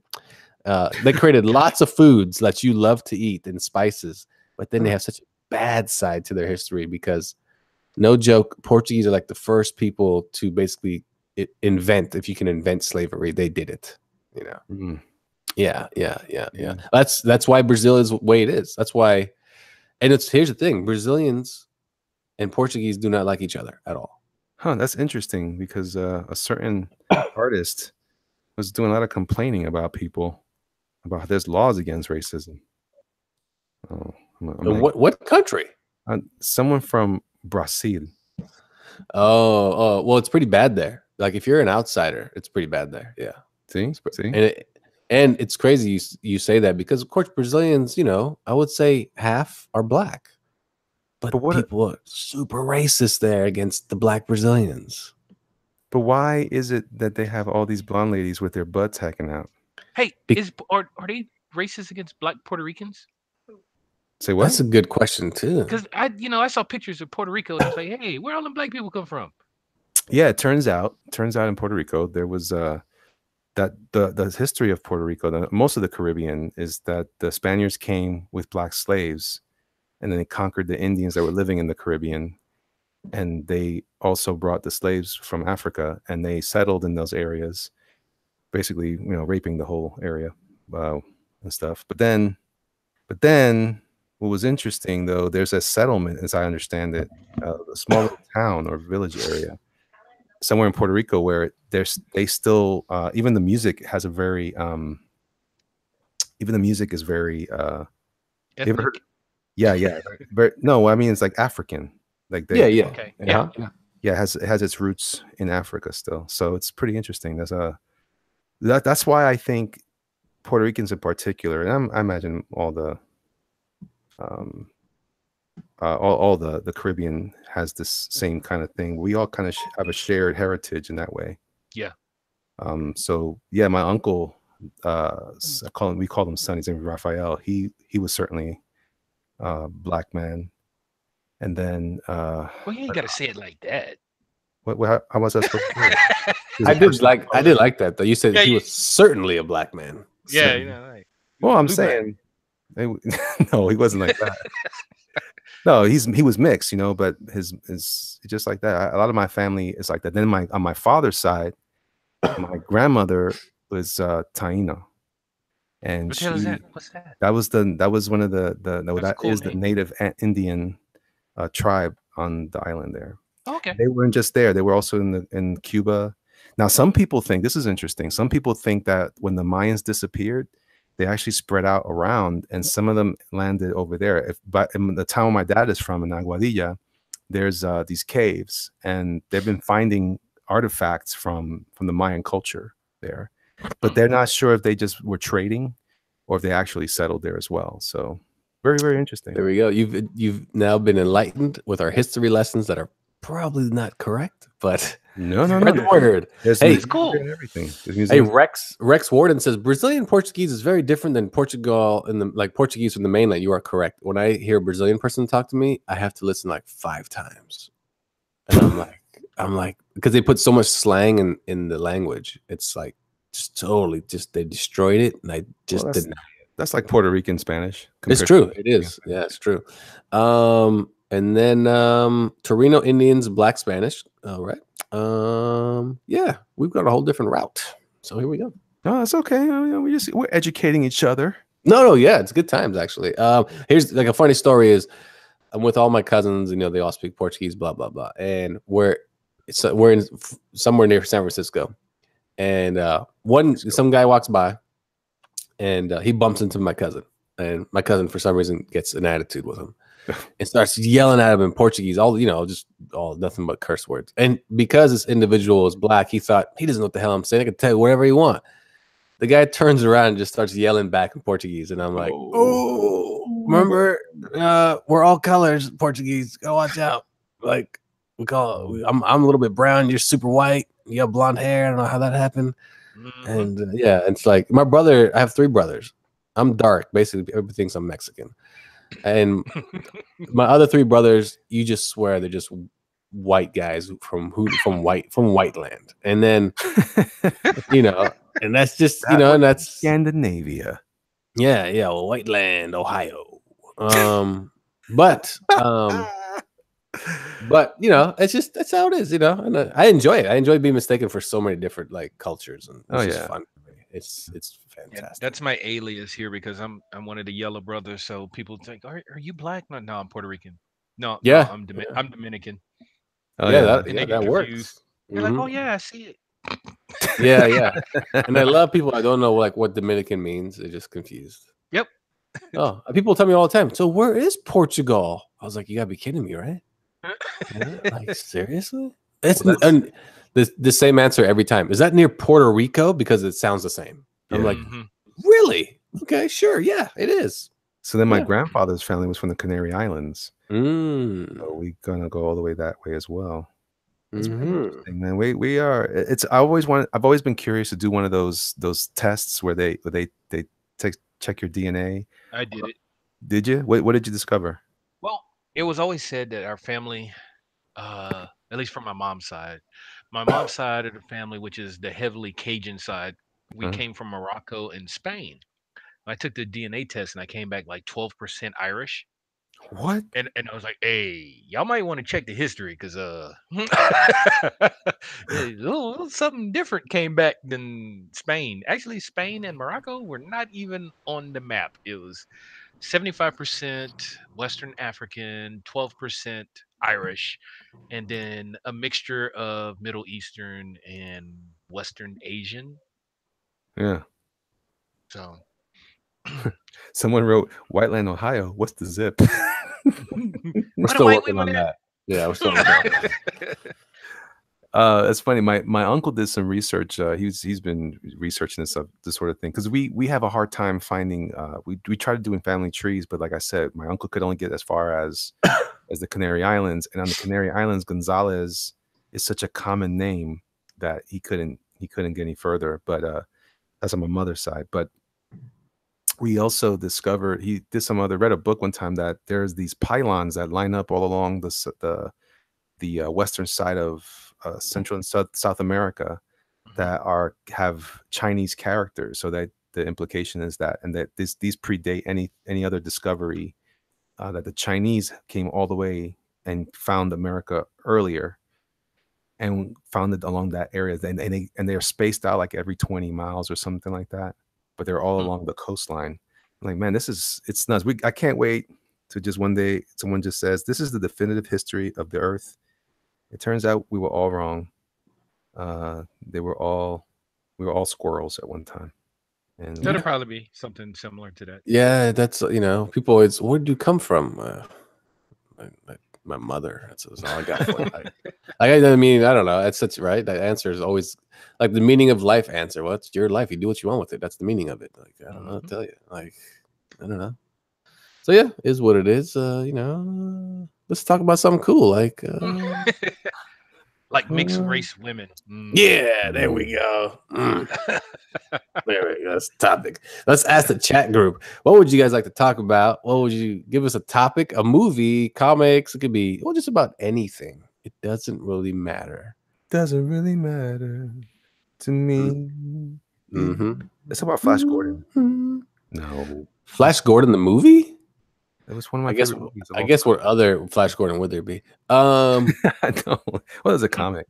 Yeah, it was a comic. I mean, that movie was fun as a kid. It's so bad though. It's fun now. Let me tell you, I did my senior class. We did it was junior. We used to do this thing in high school called class capers, and in class capers, each class would be responsible to do a short play based on the theme that was picked. That particular year was when the Batman came out in the theaters. So the senior class, of course, got first pick. They picked Batman. We were all sad. So what was left? Well, the sophomore class picked He-Man because they were idiots. So we picked Flash Gordon. So I remember we had a great time. We did this whole thing. We did a big research thing. This is before I even knew what research was.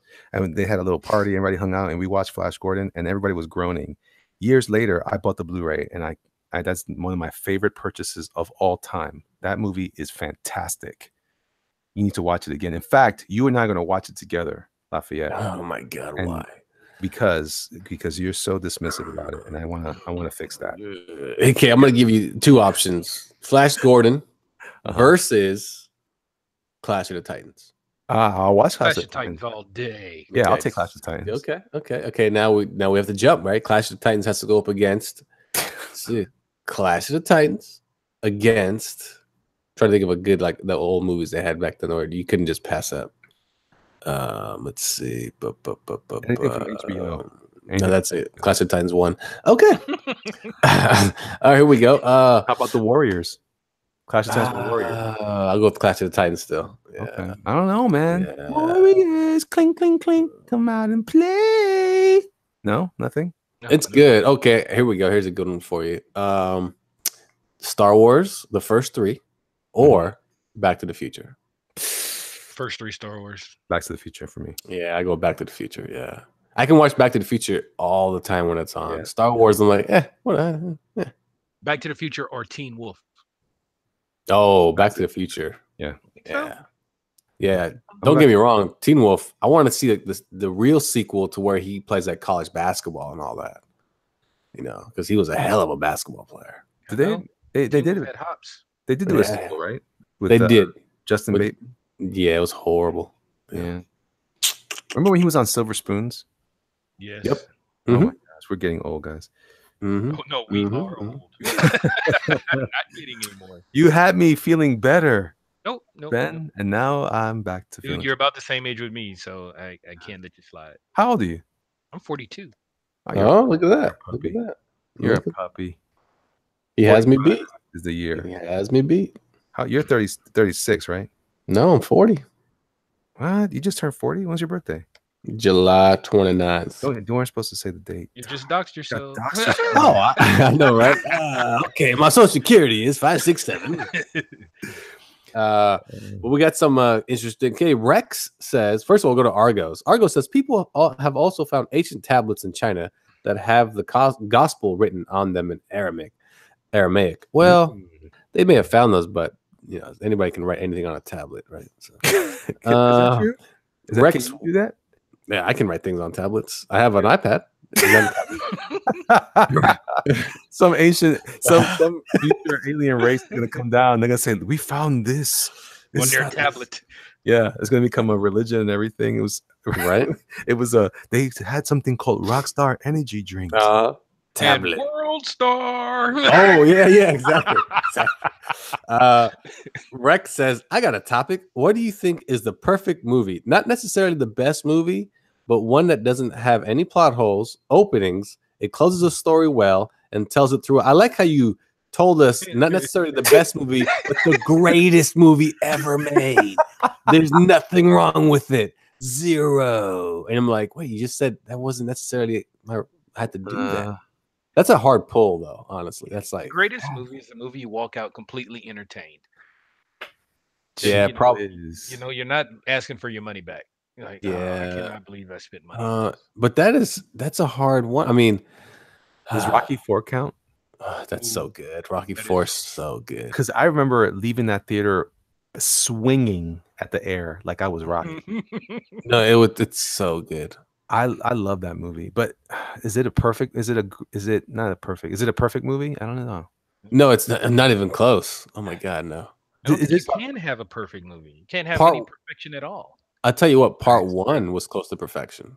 Part 1 is that's a really good movie. Of Rocky? Yeah. That's probably just think about Oscar movies, because people think those are perfect, But they're usually not, though.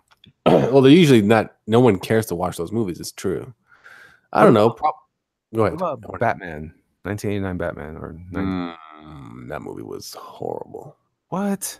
Yeah, that was bad. Yeah, that was pretty horrible. I wasn't a big fan of it. Oh, yeah, that was that's bad. it. We're gonna back-to-back Flash Gordon and Batman. oh, wow! Now you make it tough. If it's those two, I'm gonna go with Batman. Okay, you got me on that one. Okay, all right. I don't know what other. Hold on, we got some people in the chat room chiming in. I like this. You guys keep on throwing them at us. Okay. Oh yeah, this is a good one. Tombstone. It's an excellent movie. Hold on. I thought so too. Somebody challenged my authority on that one, but I'm going to say that Akuma has a great point. Predator was a great movie.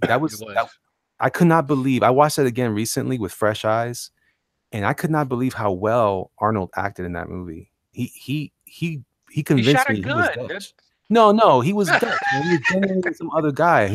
He gets, I'm tired of you, Dylan. Why? Get down to the chopper. That is classic there. But do me a favor. Do the same line as Christopher Walken. Oh, Dylan, get down to the chopper. That's it. You got to get to the chopper, otherwise you're gonna die. Forget it. Oh God. That's so wrong. That was good though. It's so right. That was good. Lord of the Rings is pretty good. Lord of the Rings bored the hell out of me. You know what? Man, part 2 was the best of them for sure. Yes, it was. Part 2 was the best. Yeah. But you know why it was so good? Because part 1 left the cliffhanger, and we were so anticipating. You guys probably did the same thing I did. Like went to a midnight showing of it. You're like so excited to see part 2, and you were not let down. Yeah, I mean, the first one was all set up, and it was very Tolkien-esque in its delivery, because Tolkien writes really slow and long, and that's what the first one felt like. So if you were a big Tolkien fan, I think you would love the first one. The second one felt more like an action film with fantasy, the fantasy elements, fantasy story, and fantasy environment. It felt like an action movie within that environment, and I think that's what connected with here in America. Us stupid Americans, we like our action, and that's what it felt like. It's just the first one was just so slow, because I had never read the book. I didn't have anything to go off of. I was just sitting here, watching it for what it was. It was just so slow. Like, please do something. I liked it, but you know what? I can understand what you're coming from. It did have it was a different pacing for sure. What about yeah. Let's see. Somebody wrote Get Out. It was a cool movie. I don't know. No, it's not the perfect movie. No. Sketch Therapy. I think he may win.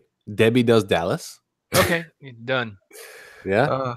I mean, for sure, they definitely closed the opening in that one. And opened it. Yeah, and they opened it back up, left the plot wide open. Akuma says that Predator has the greatest handshake ever filmed. So true. Oh my God.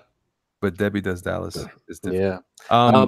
Empire Strikes Back. Oh my, yes, that's the best of the Star Wars movies for sure.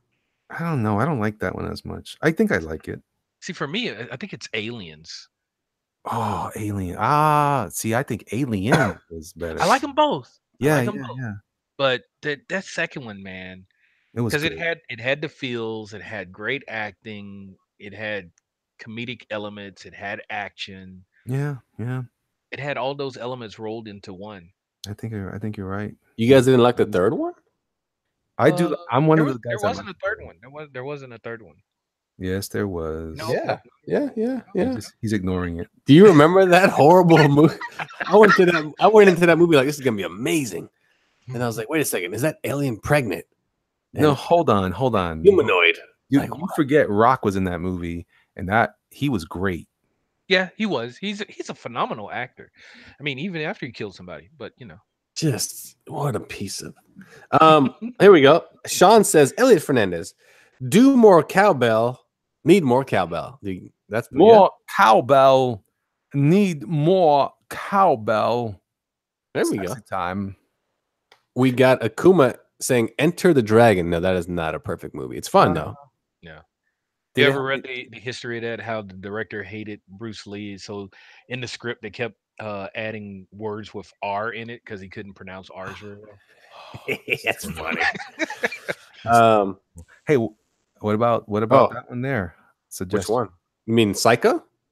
I don't think I've seen Psycho in its entirety. Or Big Trouble in Little China? I love that movie. I love that movie, but not because it's good. But is it perfect? No. Well, why? What's the plot hole in it? It was campy, cheesy. Hold on, that's not what we already established. Yeah, we established it can be campy and cheesy. It's just, But was it perfect? I mean, this is because this is an odd rule. Who came up with it? Let me scroll back to the thing so we can penalize that individual. Review the rules. It was Rex. Okay, Rex, we got you. We wrote your name down. It made it sound like you said it doesn't have to be. It just has to be good, like entertaining, but it can't have any plot holes, anything that.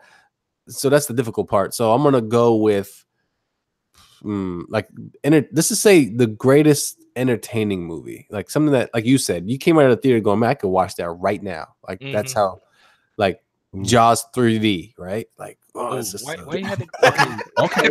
It's like why you had, but Jaws, the first one. I thought it was great. Oh, the first Jaws, yeah. That has cropped up for me as one of the best movies. I also feel like John Carpenter's Thing is good. Yes, that's a perfect movie for me. Yeah. And how bad was that remake? Oh, well, I liked it. It wasn't bad. I just didn't understand if it was a prequel or not. And if it was, why did the exact same thing happen twice? No, it was a sequel. It was a remake. White people. No, it was not a remake. It's a white people. Wow. Listen, it ends at the beginning of the first movie, the John Carpenter film. Oh, whatever happens, man. All I know is Kurt Russell wasn't in it. All I know is that they showed too much of they showed too much of the thing. Yeah. Because in the first one, it was always a surprise what form this thing was going to take. This one, it was kind of like okay, well, that one gave you, the surprise. We're going to just go over the top and show you all these alien things, and I don't know. It didn't have the thriller aspect as much as the first one. I think you're right about that. Somebody said Terminator 2, which is excellent. Yes, Terminator. The first two Terminators. I can't watch that anymore. I can't watch them. Yeah, it's pretty bad now. What about this is a little off, but it's very similar. I guess I have to ask first. Are you guys interested at all in Alfred Hitchcock? Yes. Which one? Okay. I got the answer I needed. All right. So then the question is, which is your favorite Hitchcock film?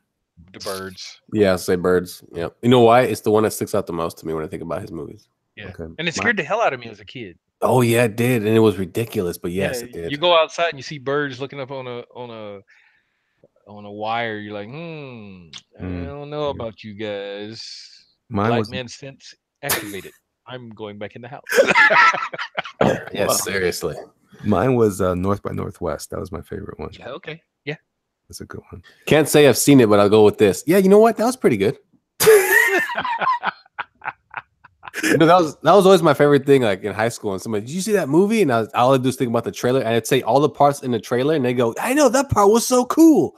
And I was like, this guy has no idea. I haven't seen it, but yes. How about Conan the Barbarian?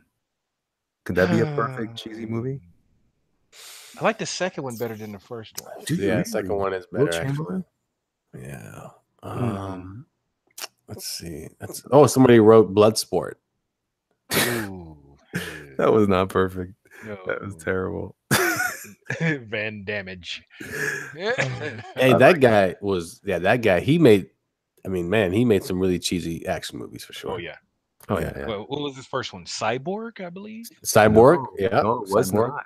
No, that wasn't the one his Bloodsport's first his first movie. Really? Is it No, Bloodsport? I don't think it Yeah. was. I think his first movie was something called Eagle something, Silver Eagle. You're right. Yes. No, not think even I've ever that. seen Did it. you know that he was in Breaking 2 Electric Boogaloo? Yes, he Really? was. That was Really? his first movie. That was his first movie. Yeah. You're right. He was in the backgrounds while they were dancing over at the beach. Venice Beach. Yeah. Yes. Oh my gosh, you were right. Jeez. And he Ooh, was doing that somebody's- terrible dance. Hey, Let's see. Somebody said, I'll let Lafayette handle it. I'm just reading. Oh, yeah. Okay, here we go. Stand by Me, which is really good. Yeah, Stand by Me is a good movie. Yes. is it perfect? Um, Is it perfect? Pretty close if it is. Yeah, that one's pretty good. That one's pretty. Here's one, and this one is. I walked out of the theater going, "That was Saving Private Ryan was really good." That was epic. Yeah. Shawshank Redemption. Never. No, didn't care for it. Really? I'm into Shawshank. I don't know if it was perfect. I mean, it must have been because I think it was a perfect movie. I just don't know if I don't think I liked it as much as like I have not seen. This is gonna sound terrible. I have not seen Schindler's List because I don't want to cry because I listened to the soundtrack and there's a song in there played on viola or it's maybe on a cello. It literally made me well up in tears. It was so beautiful and moving. That said, I don't want to watch that movie because I haven't seen it. Yeah. No. But I heard nothing but great things. And then we got Forrest Gump. Mm. It's a fun movie for sure. Yeah. It might be perfect. It might be perfect. I mean, they do tie up every plot like hole or anything they tie it up, and that movie really does not leave anything open. That's true. It tells the entire story. Mm-hmm. Kind of like Benjamin Button. Never saw it. Oh, that I enjoyed that movie. Yeah, it was good. That was very interesting. It was very different. So I'm a big fan of a movie that's different. But yeah, that one is good though. Dun, dun. Man, this guys, movie it looks like we're approaching 2 hours, and I like to keep it at around 2. I think that's the tolerance point for most people. Yeah, I think. How much time do you have right now? Well, it's almost 9:30 now.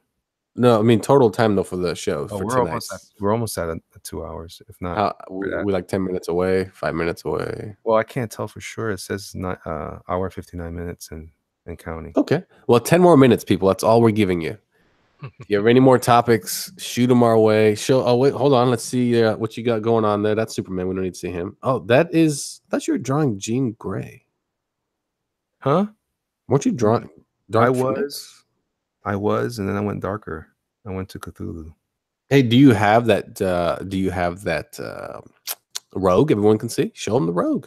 The Rogue? Oh yeah, someone's supposed to be trying to buy it. Somebody offered to purchase it. Oh, I have a comic here I want to show you guys. I think it's worth your attention. All right. Pretty cool. Artwork is amazing. Here's the Rogue. No, come on, Superman, get off the screen. Damn it, what are you doing? That's your Superman, isn't it? I know, but what is he doing there? Because you keep talking. That is why she's quiet. All right, I'll capture it here. All right, so everybody can see it and gawk at the boobage. The other I thing, love how you did the eyes. yeah, Perfectly. Really? Thanks, man. Combination with the little cute little nose and the pouty lips, you did a really, really great job with that, I thought.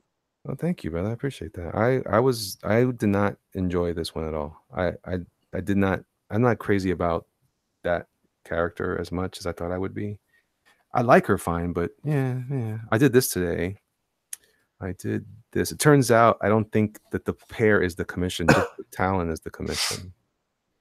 But I also did a Batman to go with it. So now I think I wasted my time because I don't. No, somebody probably bought a Batman. I hope so. Yeah, I saw those on Instagram. They look fantastic. And then, but this is the comic, and this is a guy that I've been studying his work a lot lately.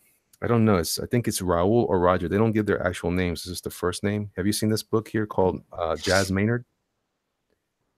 No. If you get a chance, Ben, have you heard of this, Ben? Ben left. Ben said, No, I was talking to the wife. Okay, I'm just kidding. I had the mic off. Now, what was being said? Somebody trying to talk about me? Well, what? No, I'm trying to get my camera to zoom out a little bit, and of course it won't do it now because I'm old.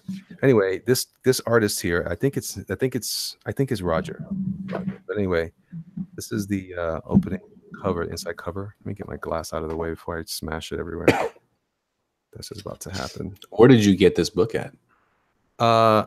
This was purchased on Amazon. Oh, okay. Look at that's awesome. Yeah, that is. Oh, is it just like a sketchbook type of thing? It's not an actual. No, it's a comic. It's about this guy. He's okay. He's a jazz trumpet player. It takes place, I think, in Spain, and the artwork is gorgeous. This guy's lines are fantastic. This is I love European comic art. That's my new thing. I'm paying more attention to that than anything American right now. Okay, fine. We see how it is. No. I enjoy it all. What I'm learning from is them because they have an economy of line that I appreciate. Like yeah. I like this panel right here. Say my lamp is right in the middle. That's not going to help, is it? Yeah. Okay. This panel right here, where you see how much is not drawn. To me, that's more powerful than trying to render everything inside of that outfit of her. Yeah. So it's you have to figure out where you're going to do it and where you don't do it. You know, you got to use it. You got to be able to use that negative space correctly. Look at this face, man. Look how that's awesome. You know what it reminds me of is, you guys know Ramon Perez? No, he's not as good as this. Not as good, but he draws like that where he doesn't. It's almost a little bit loose, you know. Yeah. You know, he does follow a pattern, European pattern. There's another artist that does something similar to Chris Samney. His name is Tony Zaniak, I think it is. Mm-hmm. He's another great one too. But look at this. Look at the power in this punch. Look at that. How cool that's awesome. That's really great. That's sick. Yeah, this is volume 2 of Jazz Maynard. Look how beautiful she is. Those beautiful puffy lips. I just want to give her a smooch. And then it goes into this weird like cartoon thing, but it's never over the top. Look at that face. Look at these eyes. Those eyes. But it works, you know what I mean? Like the cartoony face one, it works. Yeah. It's really dark on my screen here. I think you guys have seen it too dark. I need to work on my eyes. That's one thing I was noticing. I always pay attention to other artists, especially when I'm doing these draw-offs.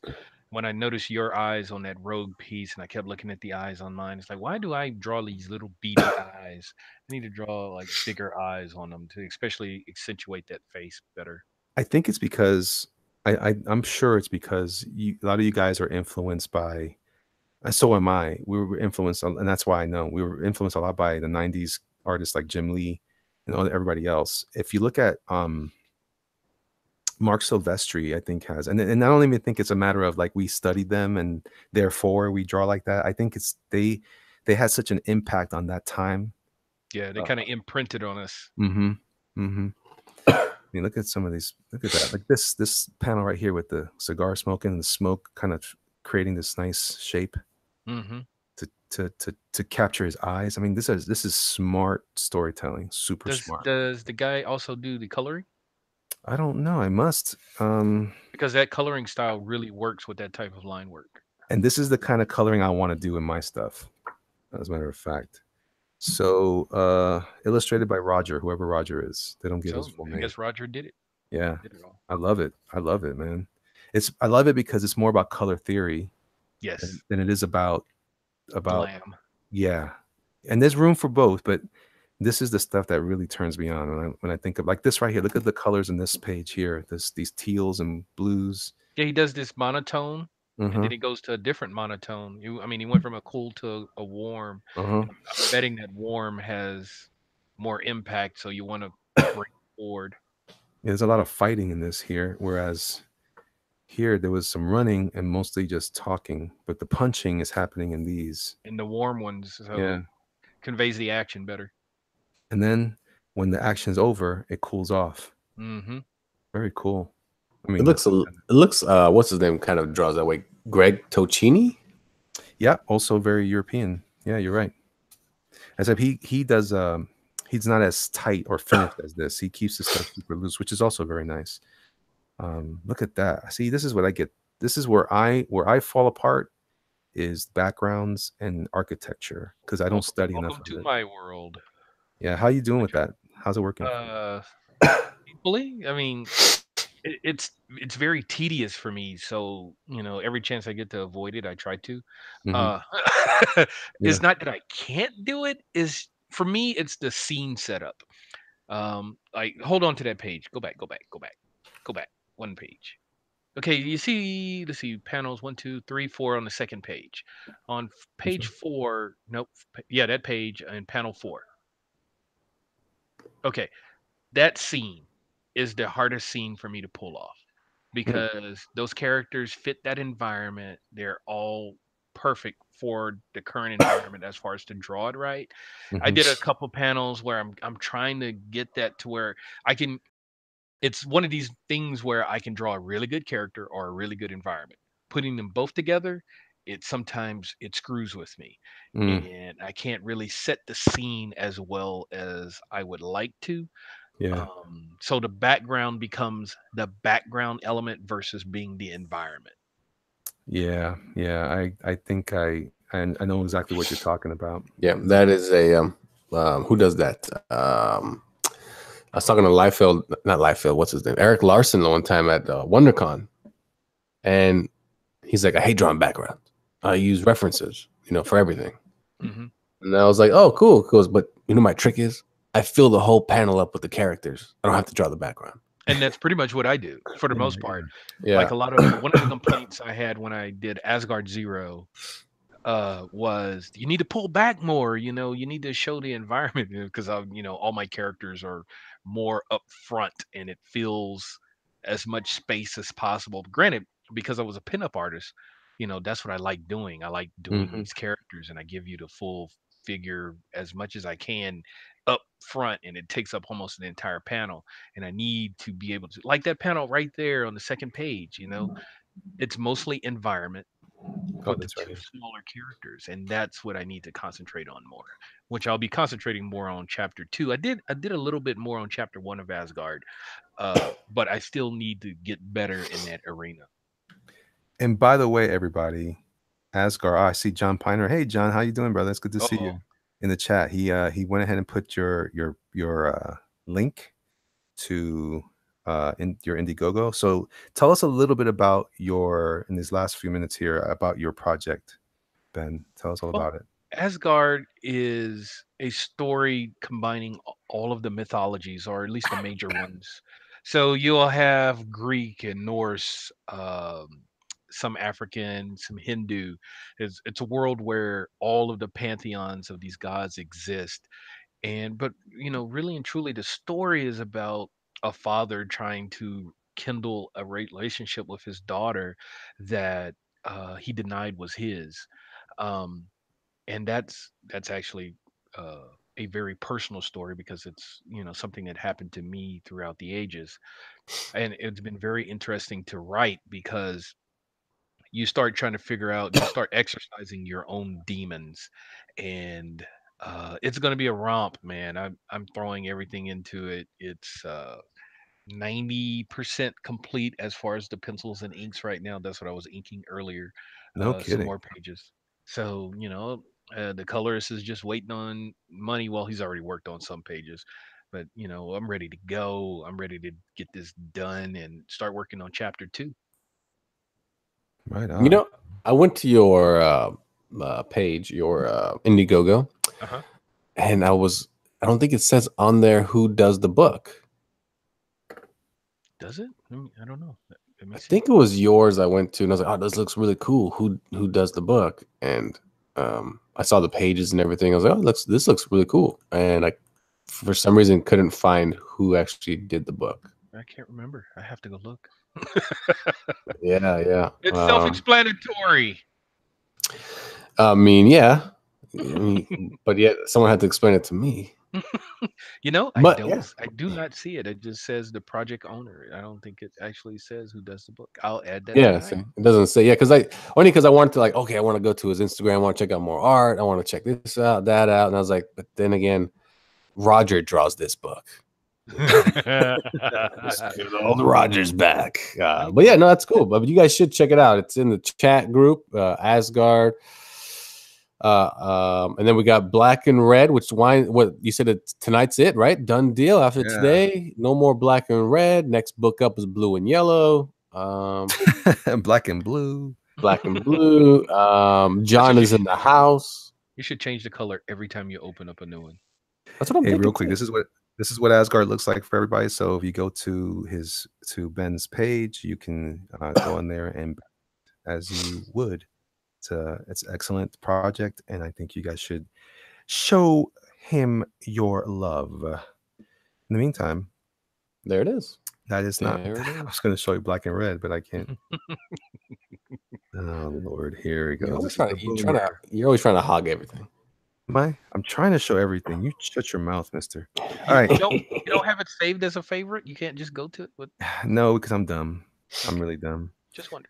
Yeah, no, that's okay. I'm not that good at this whole engineering part of the show. But anyway, Black and Red, guys, look, 5 hours left. Just 5 horas. 5 horas. And if you guys want to participate in that, please go on to Black and Red, go back Asgard, and show us that love because, love. And then I don't have a thing for you, my Flim. Don't dox him. No, he has a project he's working on. Do you ever show off that project? No, I let the creator handle all that crap. He just pays me to draw it. I'm not gonna promote anything for him. No. If you look at my screen now, that's an actual water company is gonna release, like Smart Water. You guys drink Smart Water, I'm pretty sure, whatever. And that's the actual label for the water. Oh, that's cool. That's cool. Yeah. And it's called Stay Humble Water. So nice. Yep. Crazy ass. Look at it. He has an eye patch, but yet he has a hole in the patch. That guy's crazy, man. Yeah, I'm trying to think what about this says humble? Everything. Well, here's the deal. Here's the deal. A little quick rundown on this. Okay. You see he's riding a skateboard and he's pointing to somewhere. Well, he's going to Boombox City. Okay.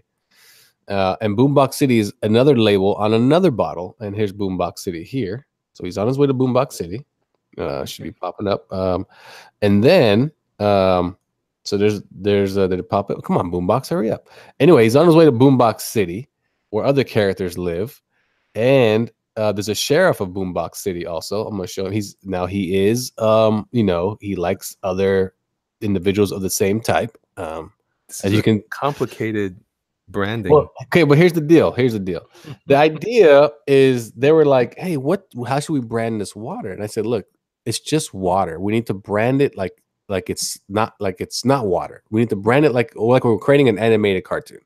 Okay. And the guy that's putting all the money is like, oh, that's genius because it's just water. You can buy any brand of water. Like, yeah, water's water. Who cares? Who buy it? And water, somebody that works in beverage knows that water is purchased based on price. You buy water because it's $1. You don't care about the brand. So we're like, so let's brand it to where it's fun, to where they go to the website to find out the next character on the bottle or who's the next character in Boombox. Every character has its own profile on the website and what's their part in Boombox City. And the idea is to build it up to where we're not selling water. We're selling a story and we're selling, fun and you want that next bottle because that next bottle is going to be somebody new. A new character is going to pop up on the bottle and so forth. Like the cassette tape you see, he's not on the front of the bottle. He's on the side of the bottle. Like there's certain things like that. We kind of tie into it. And it's all ridiculous stuff, to be honest with you. I just get paid to do it. And that's pretty much it. I'm just working on that and working on a comic. And how much is this bottle of water? Like $25? No, but what? $25? It's now I want to go put it on IndieGoGo and campaign it. Yeah, it's like, is it Viagra water? It's basically, look, man, you can buy 2 bottles of water for $3. Okay, I mean that's pretty much it. That's maybe we should create Viagra water. That would sell well. It would sell well. That is for sure. Easier to consume. Don't choke on the. But yeah, that's pretty much it. And other than that, no, nothing to really pimp myself out with, you know. So, well, no, that's cool. I I'm just appreciate here to entertain. So, guys, I really am grateful to my guests for showing up with me here on Epic Doodles number 10. All of you guys in the chat, you guys have been super champs hanging out with me and keeping it live and keeping it strong. Mr. Piner, thank you for being such a great moderator and for swinging that wrench where it needs to be swung. And that sounds dirty. And then, so he wrote, turns you into the Hulk. John, you can't participate in the bantery. Anyway, Ben, I love you, brother. Thank you so much for hanging out with me. I appreciate it. Thank you for having me on, man. It's always have fun hanging out with you, man. Right on, right on. And then Lafayette, you are a hoot, my friend. A hoot. I try my best. All right, folks. We'll talk to you guys next time. Until then, keep drawing and don't choke on pills. Bye. Later.